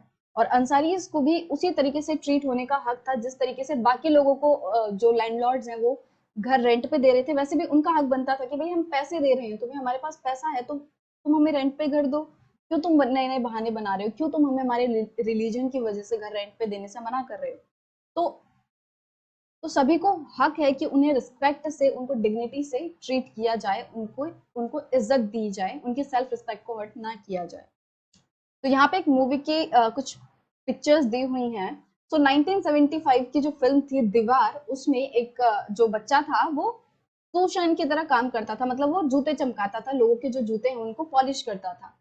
तो एक बार क्या हुआ, एक बंदे ने उसको, एक इंसान ने जिसका उस बच्चे ने जूता साफ किया था, उस आदमी ने क्या किया, उसको जो कॉइन है, जो रुपए हैं वो फेंक के दिए, उसकी तरफ सिक्का फेंक के दिया कि लो तुम्हारा जो मेहनताना है लो। तो उस बच्चे ने क्या किया, उस बच्चे ने उस फेंके हुए कॉइन को लेने से मना कर दिया। क्यों मना कर दिया? Because he feels that there is dignity in the work that he does and insist that his fee be given respectfully. तो उसने वो पैसा गिरा हुआ, जो उसकी तरफ फेंका गया था पैसा, उसको लेने से क्यों मना कर दिया? क्योंकि उसे लगता था कि वो जो भी काम कर रहा है वो डिग्निटी वाला है। ऐसा किसी के जूते पॉलिश करना कोई गलत काम थोड़ी है, कोई इलीगल काम थोड़ी है, उसकी वजह से किसी को चोट थोड़ी पहुंच रही है। तो वो, उसको लगा कि जो भी वो काम कर रहा है उसमें कोई गलत नहीं है, वो जो काम कर रहा है वो अच्छा काम है और उसको हक बनता है कि वो, उसको लोग सही तरीके से ट्रीट करें, रिस्पेक्टफुली ट्रीट करें, उसको भी इज्जत दी जाए कि जो पैसा है वो उसने मेहनत से कमाया है, उसने मेहनत करके जूते साफ किए हैं, तो उसको जो पैसा है वो भी हाथ से दिया जाना चाहिए, ना कि फेक के। सो इस सेक्शन में हमने क्या पढ़ा कि हमें लोगों की डिग्निटी को हर्ट नहीं करना चाहिए, सभी लोगों को समान रूप से ट्रीट होने का अधिकार है, सभी लोगों के पास ये अधिकार है कि उनको दूसरों की तरह ट्रीट किया जाए, उनको भी इज्जत दी जाए। और कोई भी काम जो है वो छोटा या बड़ा नहीं होता, मतलब कि वो इलीगल नहीं होना चाहिए, ऐसा काम नहीं होना चाहिए कि वो किसी को हर्ट कर रहा है, किसी को चोट पहुंचा रहा है। बाकी जो भी काम है, लीगल काम है, वो कोई भी गलत नहीं है, चाहे झाड़ू लगाना हो, चाहे बिजनेस चलाना हो, कोई भी काम कोई गलत नहीं है। सभी काम हम लोगों के लिए बहुत ज्यादा जरूरी हैं और सभी काम को हमें उतनी ही रिस्पेक्ट देनी चाहिए जितना कि हम दूसरे कामों को देते हैं। चाहे वो कोई भी काम हो तो हमें जो लोग वो काम कर रहे हैं उसको भी रिस्पेक्टफुली ट्रीट करना चाहिए। Equality in Indian democracy. So in the last video, we discussed about recognizing the dignity, and we came to know that we should respect each and every person. We should not hurt their dignity, and everyone is equal, everyone is like us, and we should respect them. So now in this video, we are going to talk about the equality in Indian democracy. Like, what is the situation of equality in India? The Indian Constitution recognizes every person as equal. तो हमारे भारत का जो संविधान है, constitution है, वो हर एक person को, हर एक इंसान को इक्वल मानता है। हमारे कॉन्स्टिट्यूशन के आगे सभी लोग जो हैं वो एक समान हैं। इसका मतलब कि हमारे देश में चाहे कोई भी है, चाहे मेल है, फीमेल है, चाहे वो किसी भी कास्ट से आता हो, किसी रिलीजन से आता हो, किसी भी ट्राइब का हो, उसका एजुकेशनल बैकग्राउंड कुछ भी हो, वो चाहे पढ़ा लिखा हो, चाहे नहीं पढ़ा लिखा हो, उसका इकोनॉमिक बैकग्राउंड कुछ भी हो, चाहे वो अमीर हो, चाहे वो गरीब हो, सभी जो लोग हैं वो इक्वल हैं, एक समान हैं। तो हमारा कॉन्स्टिट्यूशन जो है वो ऐसे कहता है। बट इसका मतलब ये नहीं है कि हमारे देश में इनइक्वालिटी जो है वो एग्जिस्ट ही नहीं कर सकती। मतलब समझ रहे हो ना कि कॉन्स्टिट्यूशन जो है वो तो कह रहा है कि भाई मेरे सामने सभी लोग इक्वल हैं, constitution treats everyone as equal. But इसका मतलब ये नहीं है कि यहाँ पे जो इनइक्वालिटी है वो एग्जिस्ट ही नहीं करेगी, वो पॉसिबल नहीं है, क्योंकि किसी ना किसी तरह की जो इनइक्वालिटी है वो फिर भी एग्जिस्ट करेगी। चाहे इकोनॉमिक बेसिस पे कि अमीरी गरीबी के हिसाब से फिर भी एग्जिस्ट करेगी, और चाहे मान लो एजुकेशनल बैकग्राउंड में, मतलब फिर भी किसी ना किसी तरह की जो इनइक्वालिटी है वो एग्जिस्ट करेगी। बट फिर भी हम ये जरूर मान सकते हैं कि हमारे इंडिया में, डेमोक्रेटिक इंडिया में, जो प्रिंसिपल ऑफ इक्वालिटी है कि सभी लोग जो है वो एक समान है, इसे रिकॉग्नाइज किया जाता है, इसे महत्व दिया जाता है बहुत ज्यादा। ठीक है, अब पहले इतने ज्यादा रूल्स, रेगुलेशंस, लॉज एग्जिस्ट नहीं करते थे किसी की समानता को बचाने के लिए। मतलब कि अगर किसी को अनइक्वली तरीके से, किसी को अनइक्वली ट्रीट किया जा रहा है तो उसको बचाने के लिए इतने ज्यादा लॉज नहीं थे। बट अब धीरे धीरे बहुत सारे लॉज बने हैं जो कि एक पर्सन की इक्वालिटी को इंश्योर करने पर काम करते हैं। But now there are several that work to see that people are treated with dignity and as equal. तो अब बहुत सारे ऐसे लॉज हैं, पहले नहीं थे, पहले ज्यादा लॉज नहीं थे कि अगर किसी को गंदे तरीके से ट्रीट किया जा रहा है तो उसके खिलाफ जो है कुछ कार्रवाई की जाए, ऐसा नहीं था। बट अब काफी सारे लॉज आ चुके हैं कि लोगों की डिग्निटी को ठेस ना पहुंचाई जाए और उन्हें इक्वली ट्रीट किया जाए, ये सबका ध्यान रखने के लिए। This recognition of equality includes some of the following provisions in the constitution. तो हमारा constitution जैसे कि equality की बात करता है तो इसमें बहुत सारे provisions आते हैं कि मतलब मेनली किन चीजों पे फोकस किया जाता है जब हम इक्वालिटी की बात करते हैं। तो पहली जो चीज है जिस पे बहुत ज्यादा फोकस किया जाता है, जो कि बहुत मायने रखती है, दैट इज कि हर एक जो पर्सन है वो इक्वल बिफोर लॉ है। मतलब कि लॉ के आगे, कानून के आगे सभी इंसान जो है वो एक समान है। इसका मतलब क्या हुआ कि चाहे कोई भी इंसान है इंडिया में, कोई भी पर्सन है, whether he is a president or a person like Kanta who is a domestic worker, they will have to obey the same laws. चाहे कोई भी है, चाहे वो प्रेसिडेंट है, प्रधानमंत्री है, चाहे वो एक कांता जैसा कोई पर्सन है जो कि एक डोमेस्टिक वर्कर है, कोई भी इंसान है, उन सभी को, मतलब हर एक पर्सन को सेम लॉज को फॉलो करना पड़ेगा, सेम रूल्स को फॉलो करना पड़ेगा। और अगर वो फॉलो नहीं करते हैं तो उन्हें सेम तरह की जो पनिशमेंट है वो मिल सकती है। Second, no person can be discriminated against on the basis of their religion, race, caste, place of birth or whether they are female or male. तो पहला तो ये है कि चाहे कोई भी इंसान है वो लॉ के आगे, कानून के आगे एक समान है। दूसरा ये है कि किसी भी पर्सन को उसके रिलीजन के बेसिस पर, उसके धर्म के बेसिस पर, उसके रेस के बेसिस पर कि क्या कलर है, काला है, गोरा है, उसके कास्ट के बेसिस पर कि उसकी जात क्या है, उसका बर्थ किस जगह पे हुआ है, उसका प्लेस ऑफ बर्थ, और या फिर उसकी जेंडर क्या है, वो मेल है, फीमेल है, ट्रांसजेंडर है, उसके जेंडर के बेसिस पे, मतलब इन सभी बेसिस पर किसी को भी डिस्क्रिमिनेट नहीं किया जाएगा। तो दूसरा ये हो गया। Third is every person has access to all public places. तीसरा ये है कि जो भी पब्लिक प्लेसेस हैं, मतलब कि जनता के लिए जो चीजें बनाई गई हैं, उन चीजों को यूज करने का, इस्तेमाल करने का हक सभी को है। जैसे कि पार्क्स हो गए, जो पब्लिक पार्क्स होते हैं, प्लेग्राउंड होते हैं, जो खेलने के मैदान होते हैं, होटल्स होते हैं, शॉप्स, मार्केट्स। तो जो चीजें पब्लिकली यूज करने की हैं, उन सभी चीजों को कोई भी इंसान यूज कर सकता है। You can not discriminate against people on the basis of their religion, caste, और उनको तुम रोक नहीं सकते कि भाई तुम क्योंकि इस कास्ट से आते हो इसलिए हमारा प्लेग्राउंड यूज नहीं कर सकते, ऐसा नहीं कर सकते तुम। तो जो भी पब्लिक प्रॉपर्टीज हैं, जो भी पब्लिक प्लेसेस हैं, उनको यूज करने का, इस्तेमाल करने का, उनकी एक्सेस जो है वो सभी लोगों के पास होनी चाहिए, एक समान होनी चाहिए। वो वहां पे जा सकते हैं, उन चीजों को यूज कर सकते हैं। All person can use publicly available wells, roads and bathing ghats. तो मतलब सभी जो लोग हैं वो जो भी पब्लिकली अवेलेबल वेल्स हैं, कुएं हैं, जो सभी लोगों के लिए बनाए जाते हैं, सामूहिक रूप से जो कुएं वगैरह बनाए जाते हैं, रोड्स बनाए जाते हैं। अब रोड तो सबके लिए बनता है, वो किसी एक पर्टिकुलर पर्सन के लिए तो नहीं बना है।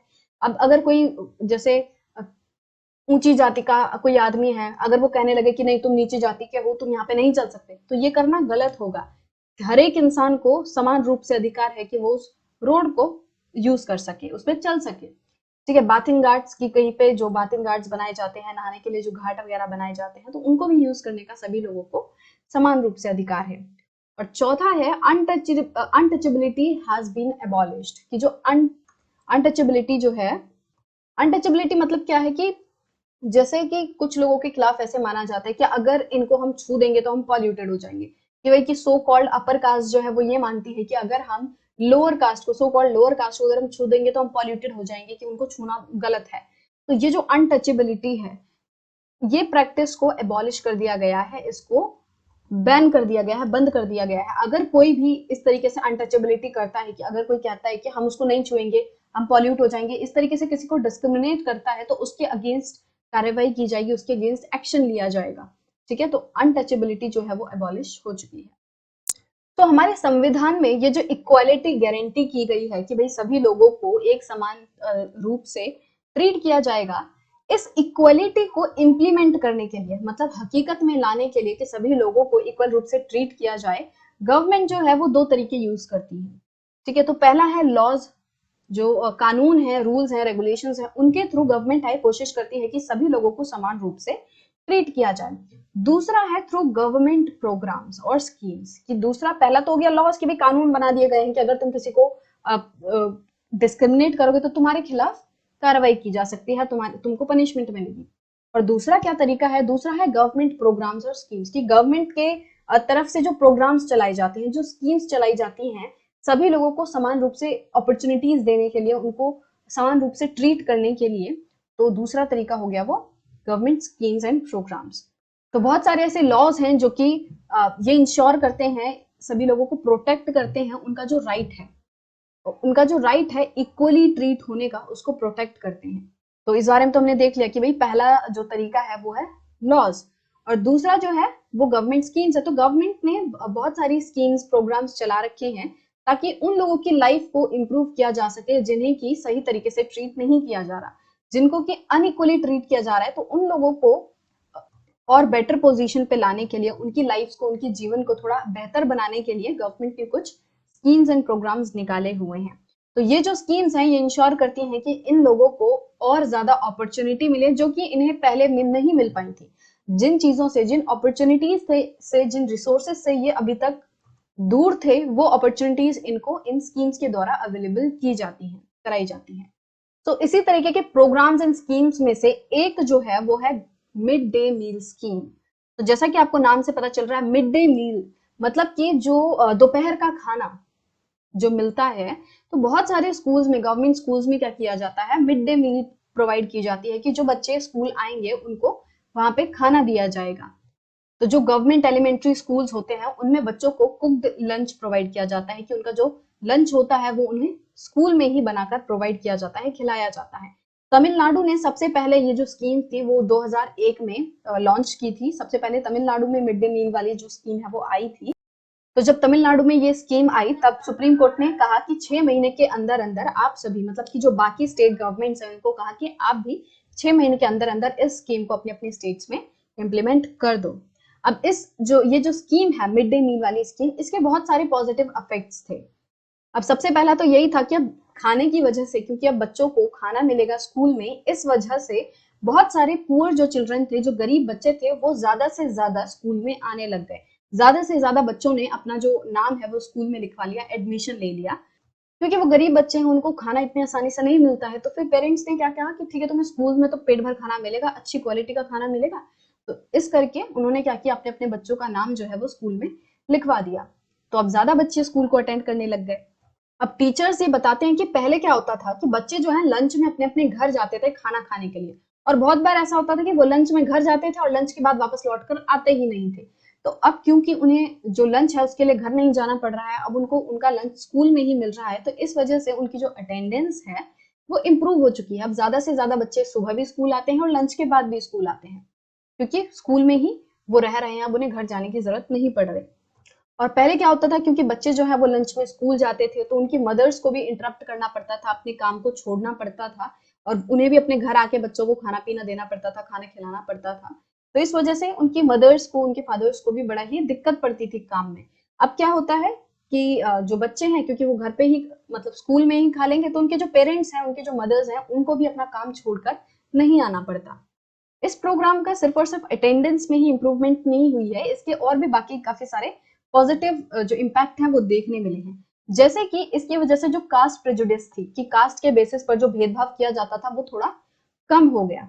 क्यों? क्योंकि स्कूल में तो सभी कास्ट के बच्चे जो हैं एक साथ पढ़ते हैं, और क्योंकि मिड डे मील स्कीम है, उसमें क्या हो रहा है कि सभी बच्चे जो हैं वो साथ में बैठकर एक जैसा खाना खा रहे हैं, एक साथ मिलकर खाना खा रहे हैं। तो इस वजह से बच्चों के बीच में ये जो कास्ट के बेसिस पर डिफरेंस थे वो धीरे धीरे कम होने लग गए। और यहाँ तक कि बहुत सारे स्कूल्स में क्या हुआ है कि जो दलित वुमेन है, उनको खाने को बनाने की जो ड्यूटी है वो दी गई है, कि उनको खाना बनाने के लिए दलित वुमेन्स को हायर किया गया। The midday meal program also helps reduce hunger of poor students who often come to school and cannot concentrate because their stomachs are empty. अब मिड डे मील्स प्रोग्राम की वजह से क्या हुआ, बहुत सारे जो बच्चे थे उनको पहले भूखा रहना पड़ता था, कि उनके घर में प्रॉपर खाना नहीं है। अगर वो लंच में भी घर जा रहे हैं तो उनके घर में ही खाना नहीं है, तो उनको पेट भर के खाना नहीं मिल पा रहा। तो जो पुअर बच्चे थे, जो गरीब बच्चे थे पहले, जिन्हें खाने की दिक्कत रहती थी, अब कम से कम ये तो होगा कि पूरे दिन में एक जो मील है उनको पेट भर के मिल रही है। तो पहले क्योंकि वो पढ़ाई में कंसंट्रेट नहीं कर पाते थे अपने खाली पेट की वजह से, क्योंकि उनके स्टमक जो है, उनके पेट जो है वो बिल्कुल खाली रहते थे, भूख लगती थी उनको, और उस कारण से वो पढ़ाई में कॉन्सेंट्रेट ही नहीं कर पा रहे थे। तो अब क्योंकि ये जो मिड डे मील स्कीम है, अब इन्हें पेट भर के खाना मिल रहा है, उस वजह से वो पढ़ाई में और ज्यादा कॉन्सेंट्रेट कर पाएंगे, अपनी अच्छे से पढ़ाई पढ़ पाएंगे। अभी जो गवर्नमेंट प्रोग्राम्स हैं, ये एक बहुत ही इंपॉर्टेंट रोल तो प्ले कर रहे हैं, बट फिर भी अभी भी बहुत कुछ ऐसा है जो कि करने की जरूरत है। मतलब ठीक है, हमारे यहाँ लॉज हैं, प्रोग्राम्स हैं, but still there is a lot that needs to be done. बहुत कुछ है गवर्नमेंट को करने की जरूरत है, और सिर्फ गवर्नमेंट को नहीं, हमें भी पर्सनल लेवल पे बहुत सारी चीजें जो हैं वो बदलने की जरूरत है, ताकि इस इनइक्वालिटी को हम अपने देश से हटा सकें। While the midday meal program has helped increase the enrollment and attendance of poor children in the school, there continues to be big differences in our country between schools. मतलब कि वैसे मिड डे मील स्कीम की वजह से क्या हुआ है कि बहुत सारे जो पुअर बच्चे थे, उन्होंने ज्यादा से ज्यादा कोशिश की कि वो अपने स्कूल में एडमिशन करा ले। तो ज्यादा से ज्यादा बच्चे जो है वो स्कूल आने लग गए, एनरोल करवा लिया उन लोगों ने मिड डे मील स्कीम की वजह से। बट फिर भी एक बहुत ही बड़ा डिफरेंस हमारे कंट्री में बना हुआ है स्कूल्स के बीच में। स्कूल्स के बीच में जो स्कूल रिच बच्चे अटेंड करते हैं, जो स्कूल अमीर बच्चे अटेंड करते हैं, और जो स्कूल गरीब बच्चे अटेंड करते हैं, तो इन स्कूल्स में काफी ज्यादा डिफरेंस है। अब यूं कहें कि जो रिच बच्चे हैं, जो अमीर बच्चे हैं, वो कौन से ज्यादातर वो प्राइवेट स्कूल्स में जाते हैं। वहाँ बहुत ज्यादा फैसिलिटीज होती हैं, बहुत ज्यादा रिसोर्सेज होते हैं, उनका लेवल ही अलग होता है पढ़ाने का, पढ़ने का। तो उनको बहुत ज्यादा रिसोर्सेज मिलते हैं, उनके पास अपॉर्चुनिटी और ज्यादा हो जाती है। बट वहीं जो पुअर बच्चे हैं वो ज्यादातर गवर्नमेंट स्कूल्स वो करते हैं, और जो हमारे गवर्नमेंट स्कूल्स हैं उनमें इतनी ज्यादा फैसिलिटी नहीं है जितनी कि प्राइवेट स्कूल्स में होती है। तो उस तरीके से जो लेवल है, there is a huge difference between the school which poor attends and which rich attends. तो जो अमीर और गरीब बच्चों के बीच में जो डिफरेंस है वो बहुत ज्यादा है, और इससे उनकी एजुकेशन पे बहुत ज्यादा फर्क पड़ता है। और यहाँ तक कि बहुत सारे स्कूल ऐसे हैं जिनमें आज भी दलित बच्चों के खिलाफ डिस्क्रिमिनेशन किया जाता है, कि अगर कोई दलित बच्चा है तो उसको गंदे तरीके से ट्रीट किया जाता है, जिस तरीके के से ओम प्रकाश वाल्मीकि जी को किया गया था।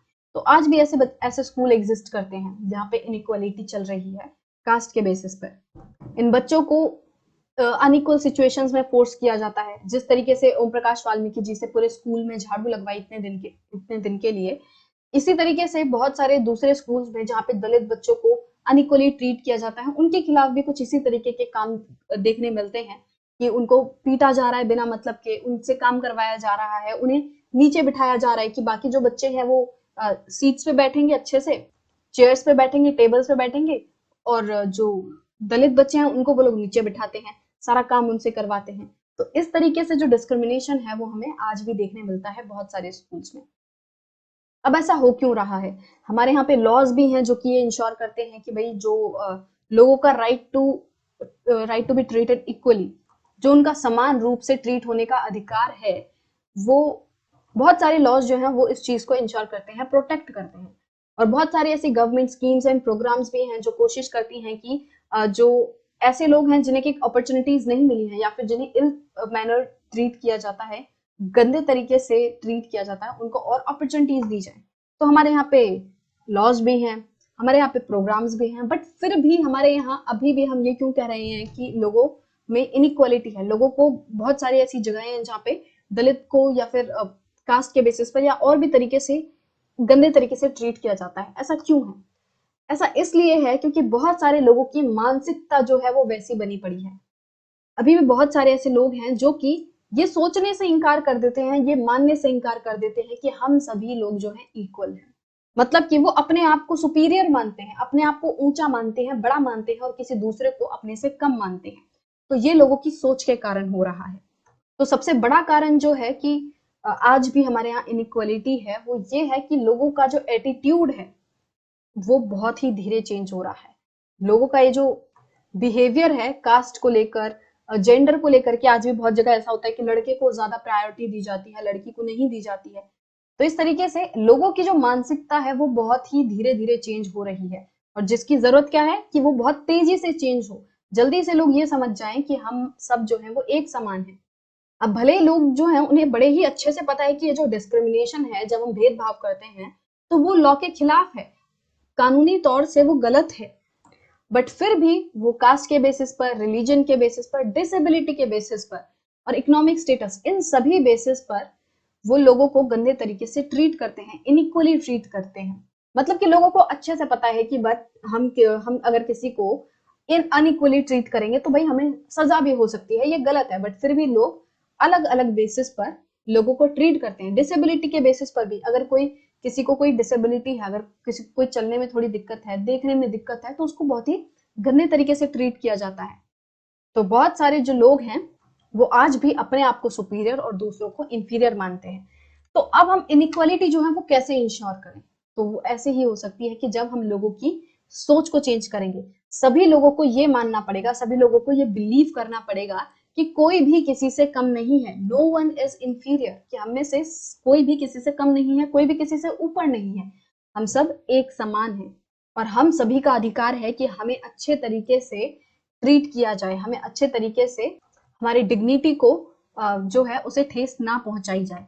हमारे जो सेल्फ रिस्पेक्ट है उसकी भी सभी लोग इज्जत करें, सभी लोग एक दूसरे की रिस्पेक्ट करें। तो सबसे ज्यादा जरूरी है कि लोग ये चीज मानना स्टार्ट करें, लोग अपने एटीट्यूड को चेंज करें। तो ये जो इक्वालिटी को स्टैब्लिश करने का सिस्टम है, मतलब कि अगर हम ये जो चाहते हैं कि हम इक्वालिटी को अपनी कंट्री में स्टैब्लिश करें, तो ये एक बहुत ही मुश्किल वाला काम है। इट इज अ स्ट्रगल, और इस तरीके का काम है कि जिसमें इनइक्वालिटी में बहुत सारे इंडिविजुअल्स, बहुत सारी जो कम्युनिटीज हैं वो कंट्रीब्यूट कर रही हैं। ये जो हमारी लड़ाई है इंडिया में, डेमोक्रेटिक इंडिया में इक्वालिटी को स्टैब्लिश करने की, ये और ज्यादा मुश्किल होती जा रही है। क्यों? क्योंकि लोगों की सोच अभी तक चेंज नहीं हुई है। So there is a need to change the mindset of people.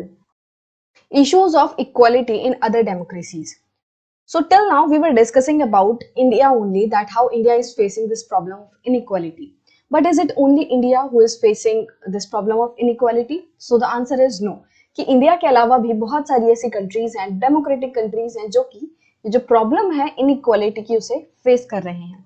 तो जैसे कि हम यूनाइटेड स्टेट्स ऑफ अमेरिका का एग्जांपल लें, तो यूनाइटेड स्टेट ऑफ अमेरिका में अफ्रीकन अमेरिकन रहते हैं।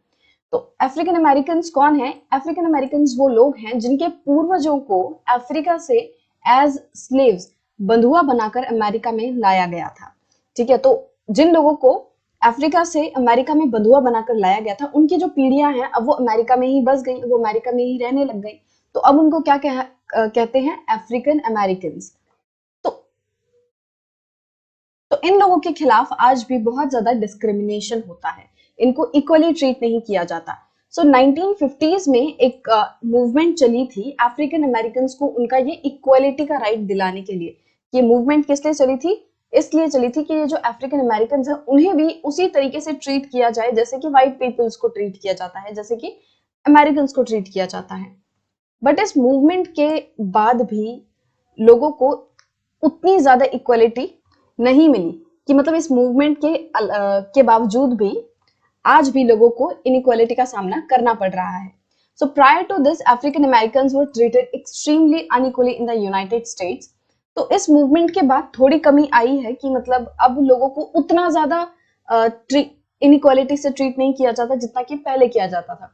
तो पहले क्या होता था इस मूवमेंट से पहले, कि जो यूनाइटेड स्टेट में लोग रहते थे उनको लॉ के थ्रू कोई इक्वालिटी नहीं थी। जैसे कि इंडिया में हमने पढ़ा कि जो कॉन्स्टिट्यूशन है वो सभी लोगों को इक्वली ट्रीट करता है, कॉन्स्टिट्यूशन के आगे सभी लोग इक्वल हैं, और यहाँ बहुत सारे लॉज हैं, रेगुलेशंस हैं जो कि ये कोशिश करते हैं कि उस हमारे देश के जो भी लोग हैं उनके राइट टू इक्वालिटी को प्रोटेक्ट किया जा सके, सभी लोगों को इक्वालिटी प्रोवाइड की जा सके।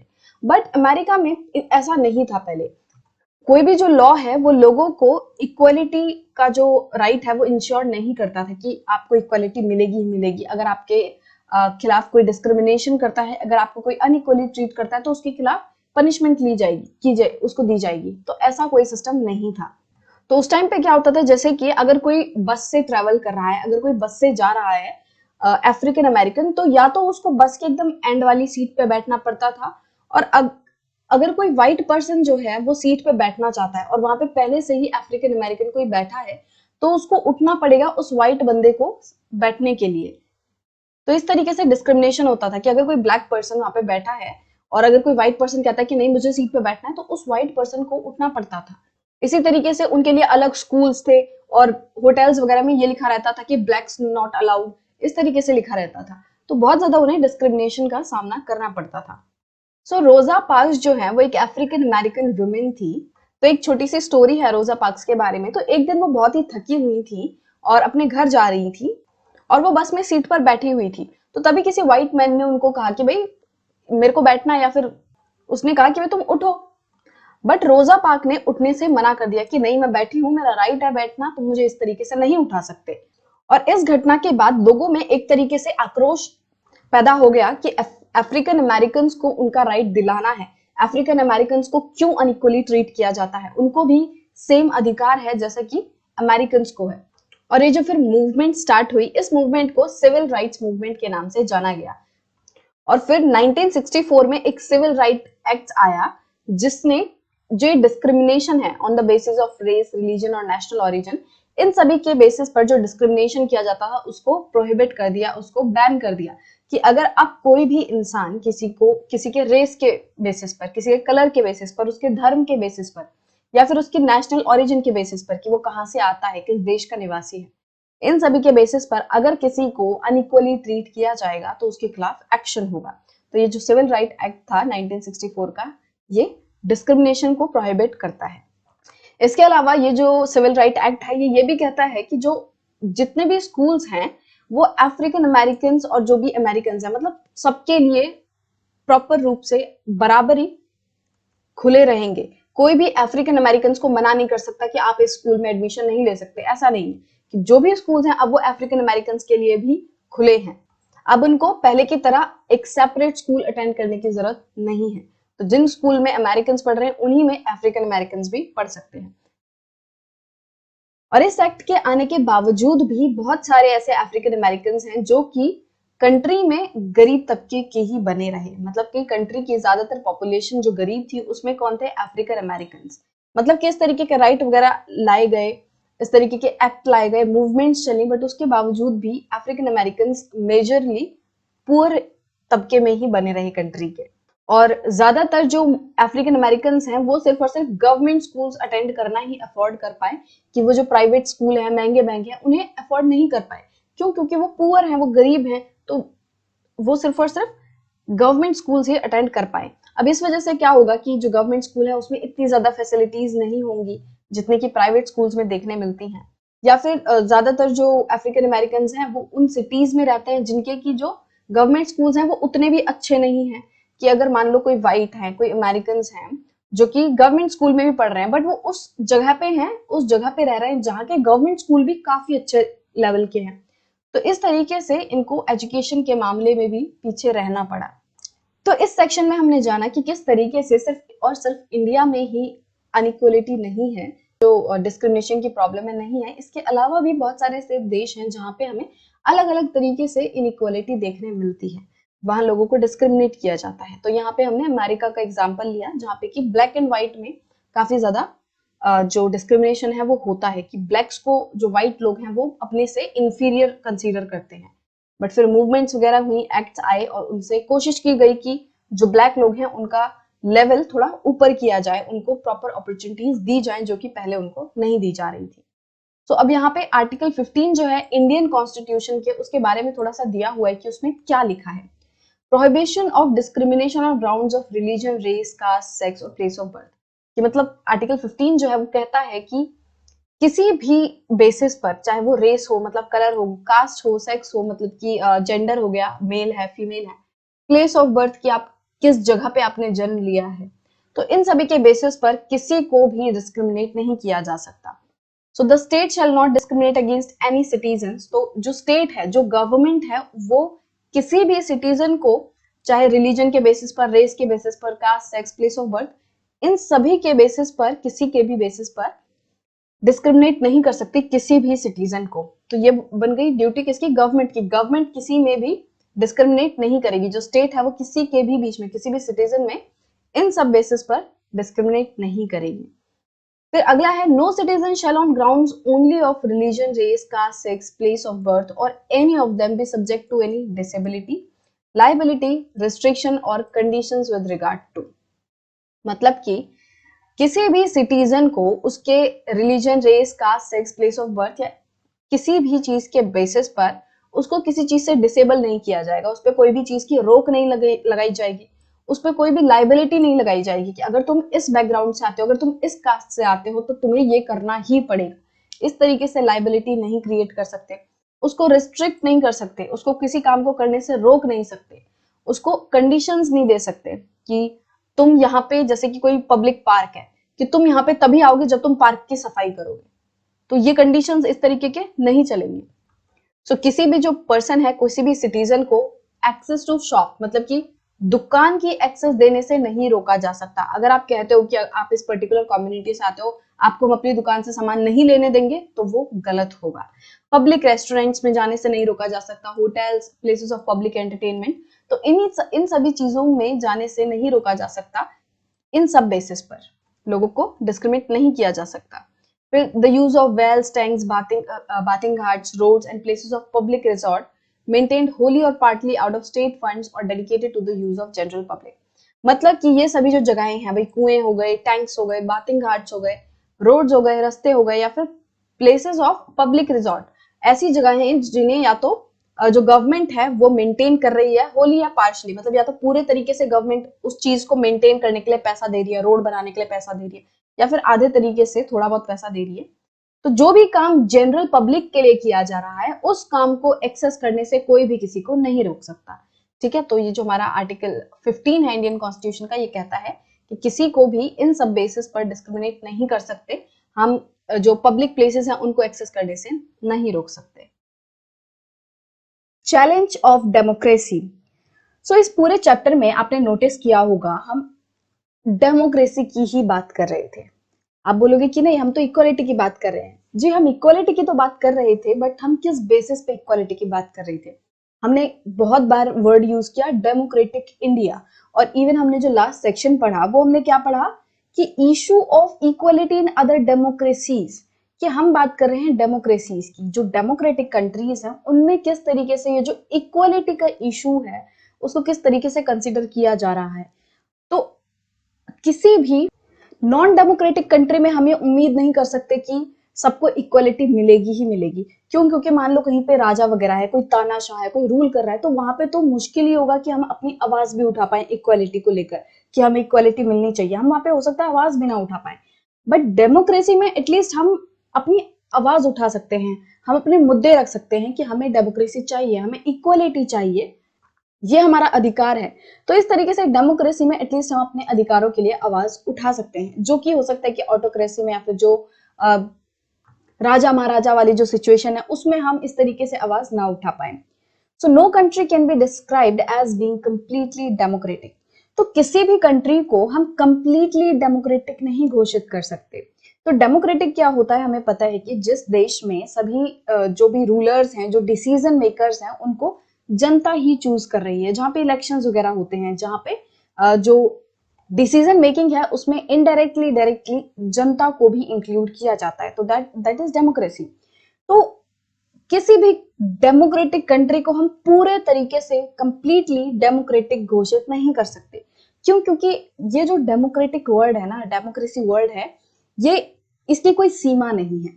इसको हम ये नहीं कह सकते कि बस डेमोक्रेसी मतलब ये अगर आपने ये अचीव कर लिया, कि ऐसे कोई चेक बॉक्सेस हैं, अगर आपने सारे चेक बॉक्सेस टिक कर दिए इसका मतलब आपने डेमोक्रेसी अचीव कर ली। ऐसा नहीं है। इसकी जो डेफिनेशन है वो एंडलेस है। हम कह सकते हैं कि अगर एक इशू कंप्लीट होगा, एक इशू अचीव होगा, तो नए इश्यूज खड़े हो जाएंगे। क्योंकि ये जो आइडिया ऑफ डेमोक्रेसी है वो हमेशा एक्सपेंड होता रहता है। कि मान लो आपने बोला कि आपके पास 4 इश्यूज हैं, ठीक है, आपने बोला कि अगर इन इश्यूज पे काम हो जाए, अगर ये प्रॉब्लम्स हट जाए हमारे देश से, तो हम और ज्यादा डेमोक्रेटिक कंट्री बन जाएंगे। बट अगर ये सारे के सारे जो अपने इश्यूज हैं जिन पे आपने आवाज उठाई थी, मान लो ये सारे सॉल्व हो गए, तो क्या अब आप यहीं पे शांत बैठोगे? नहीं, उसके बाद नए इश्यूज खड़े हो जाएंगे कि ठीक है, अब ये इश्यूज तो सॉल्व हो गए, बट अभी और भी इश्यूज है, और अगर ये और भी इश्यूज अचीव हो जाएंगे तो फिर और नए इश्यूज खड़े हो जाएंगे। इसको आप ऐसे रिलेट कर सकते हो कि जैसे हम इंसान है, हमारी वांट्स होती है, हमारी जो वांट्स है, हमारी जो चाहते हैं, इच्छाएं हैं, वो एंडलेस हैं। अगर कोई पर्सन है आज बहुत ज्यादा गरीब है, तो सबसे पहले वो क्या विश करेगा, क्या उम्मीद करेगा कि मेरे को 2 रोटी मिल जाए, मुझे बस एक वक्त का भी खाना मिल जाए। अगर किसी को 3 टाइम का खाना नहीं मिल रहा तो वो क्या प्रे करेगा भगवान से कि भगवान मुझे एटलीस्ट एक वक्त का खाना दे दो। और जब उसे एक वक्त का मिल जाएगा तब वो क्या बोलेगा कि भगवान मुझे कम से कम 2 वक्त का खाना दे दो, 2 वक्त की रोटी दे दो। जब 2 वक्त का मिल जाएगा तो वो बोलेगा मुझे 3 वक्त की दे दो, और जब 3 वक्त की मिल जाएगा तो बोलेगा अब मुझे मिठाइयां दे दो भगवान, सिर्फ रोटी से क्या, रूखी सूखी रोटी क्या, मुझे थोड़ी सी मिठाइयां दे दो। जब मिठाइयां हो जाएंगी तो मुझे और महंगा खाना खाना है। इस तरीके से जो हमारी वांट्स हैं वो हमेशा बढ़ती रहती हैं। सिमिलरली जो डेमोक्रेसी की जो आइडिया है ये हमेशा ही बढ़ता रहेगा। अगर हम कुछ इश्यूज पे काम करेंगे तो उसके बाद नए इश्यूज खड़े हो जाएंगे जिन पे हमें काम करने की जरूरत होगी। अगर हमने कहीं पे इक्वलिटी, एक केस में इक्वलिटी अचीव कर लिया, तो फिर हम कोशिश करेंगे कि किसी और इशू में हम इक्वलिटी जो है वो कर पाए। मान लो कि आज हम मेल एंड फीमेल की बात कर रहे हैं, हम जेंडर इक्वलिटी की बात कर रहे हैं, तो मान लो जेंडर इक्वलिटी हो गई हमारे देश में, सभी तरह की जो जेंडर्स हैं उनको समान रूप से कंसिडर करा जाने लग गया। फिर हम दूसरे तरीके के इशू बढ़ाएंगे, हम फिर दूसरे तरह की जो इक्वालिटी है उस पर बात करेंगे। फिर हम हो सकता है एजुकेशनल वाइज बात करने लगे कि कुछ लोग हैं उन्हें अच्छे तरीके से एजुकेशन नहीं मिल रही, मतलब कि हम रिच और पुअर की बात करने लगे कि रिच और पुअर में किस तरीके से इक्वालिटी लाई जा सकती है। जो पुअर लोग हैं उन्हें किस तरीके से और अपॉर्चुनिटी दी जाए ताकि वो धीरे धीरे करके रिच तक पहुंचे। तो इस तरीके से और ज्यादा इक्वलिटी पर फोकस किया जाएगा। अगर एक इशू सॉल्व हो गया तो दूसरे पर हम जरूर काम करेंगे, दूसरा इशू जरूर खड़ा हो जाएगा। तो central to this is the struggle for the recognition of all persons as equal. तो जो भी हम डेमोक्रेसी की बात कर रहे हैं, जो भी हम इक्वलिटी की बात कर रहे हैं, ये जो आइडिया ऑफ डेमोक्रेसी जैसे ही एक्सपेंड होगा, फिर भी इसका मेन जो कॉन्सेप्ट रहेगा वो क्या रहेगा कि सभी लोगों को समान रूप से कंसीडर किया जाए, सभी लोगों को इक्वल माना जाए। ठीक है, कि नए नए इश्यूज तो खड़े हो रहे हैं, बट उन इश्यूज का भी बेसिक लाइनिंग क्या होगी, बेसिक आइडिया क्या होगा उनके पीछे, यही रहेगा कि सभी लोगों को इक्वली ट्रीट किया जाए, सभी लोगों की जो डिग्निटी है वो मेंटेन की जाए, सभी लोगों की रिस्पेक्ट की जाए, सभी लोगों की गरिमा को सेम रूप से इज्जत मिले, किसी की भी डिग्निटी को, गरिमा को ठेस ना पहुंचाई जाए। तो बेसिक आइडिया जो रहेगा वो यही रहेगा इक्वलिटी के पीछे। और ये हमारा फर्स्ट चैप्टर, तो आने वाले जो चैप्टर्स हैं उनमें हम ये जानेंगे कि किस तरीके से जो आइडिया ऑफ डेमोक्रेसी है, आइडिया ऑफ इक्वलिटी है, ये हमारी लाइफ्स को अफेक्ट करता है। किस तरीके से जो इक्वलिटी है वो हमारी डेली लाइफ में एक बहुत ही ज्यादा इंपॉर्टेंट रोल प्ले करती है, हमारे लिए बहुत ज्यादा इंपॉर्टेंट है। और जैसे ही हम ये चैप्टर्स पढ़ेंगे, ये पूरी बुक पढ़ेंगे, तो हमें किन क्वेश्चंस पे फोकस करना है, वो है think about whether the equality of all persons and they are being able to maintain their dignity is upheld. हम ये सवाल उठाएंगे हर चैप्टर पढ़ने के बाद, ये पूरी बुक पढ़ने के बाद हम क्या सवाल उठाएंगे, क्या क्वेश्चन हमें दिमाग में लेके चलना है कि क्या सभी पर्संस को इक्वलिटी मिल रही है, क्या हर मायने में इक्वलिटी है, और अगर नहीं है तो किस तरीके से हम काम कर सकते हैं सभी लोगों को इक्वल करने में। फॉर एग्जाम्पल अगेन कि अगर हमने आज जेंडर इक्वलिटी अचीव कर ली है, तो क्या और दूसरे बेसिस पर वो दोनों पर्सन, मान लो ये मेल है ये फीमेल है, तो पहले हम जेंडर इक्वलिटी की बात कर रहे थे कि ठीक है, अब जो दोनों मेल है फीमेल है उनको इक्वली ट्रीट करा जाना चाहिए। तो फिर हम मान लो कि ये जो इक्वालिटी है वो हमने अचीव कर ली, मेल और फीमेल को इक्वली ट्रीट किया जाने लग गया और बाकी जो जेंडर्स हैं उन्हें भी इक्वली ट्रीट करा जाने लग गया। बट फिर नए इश्यूज खड़े हो जाएंगे कि क्या जो मेल की हेल्थ है क्या वो सही है, क्या फीमेल की हेल्थ जो है वो प्रॉपर है कि नहीं, क्या इन दोनों में हेल्थ के बेसिस पर इक्वलिटी है कि नहीं। तो हमें ये क्वेश्चन ध्यान में रखना है कि क्या सभी पर्सन्स को इक्वलिटी मिल रही है, क्या सभी मायनों में मिल रही है, और नहीं मिल रही तो किस तरीके से हम वो इक्वलिटी को अचीव कर सकते हैं। क्या सभी लोगों की जो डिग्निटी है उसका ख्याल रखा जा रहा है, क्या सभी लोगों की सेल्फ रिस्पेक्ट का ध्यान रखा जा रहा है, किसी की आत्म सम्मान को ठेस तो नहीं पहुंचाई जा रही। तो ये सभी जो चीजें हैं ये हमें ध्यान में रखनी है। और इसी के साथ हमारा जो चैप्टर 1 है क्लास 7 सिविक्स का वो खत्म होता है। आई होप आपको ये जो कॉन्सेप्ट ऑफ इक्वलिटी है वो अच्छे से समझ आया हो कि किस तरीके से जो इक्वलिटी है वो हमारे डेमोक्रेटिक इंडिया में, किसी भी डेमोक्रेटिक कंट्री में एक बहुत ही ज्यादा इंपॉर्टेंट रोल प्ले करती है। अगर अभी तक आपने चैनल को सब्सक्राइब नहीं किया है तो प्लीज चैनल को सब्सक्राइब कर दीजिए, और अगर आपने नोटिफिकेशन बेल को भी नहीं दबाया तो उसको भी दबा दीजिए, ताकि आपको जो भी नोटिफिकेशन है चैनल की वो सभी मिल जाए टाइम टू टाइम। और अब हम अगले वीडियो में मिलेंगे एक नए टॉपिक के साथ। Thank you.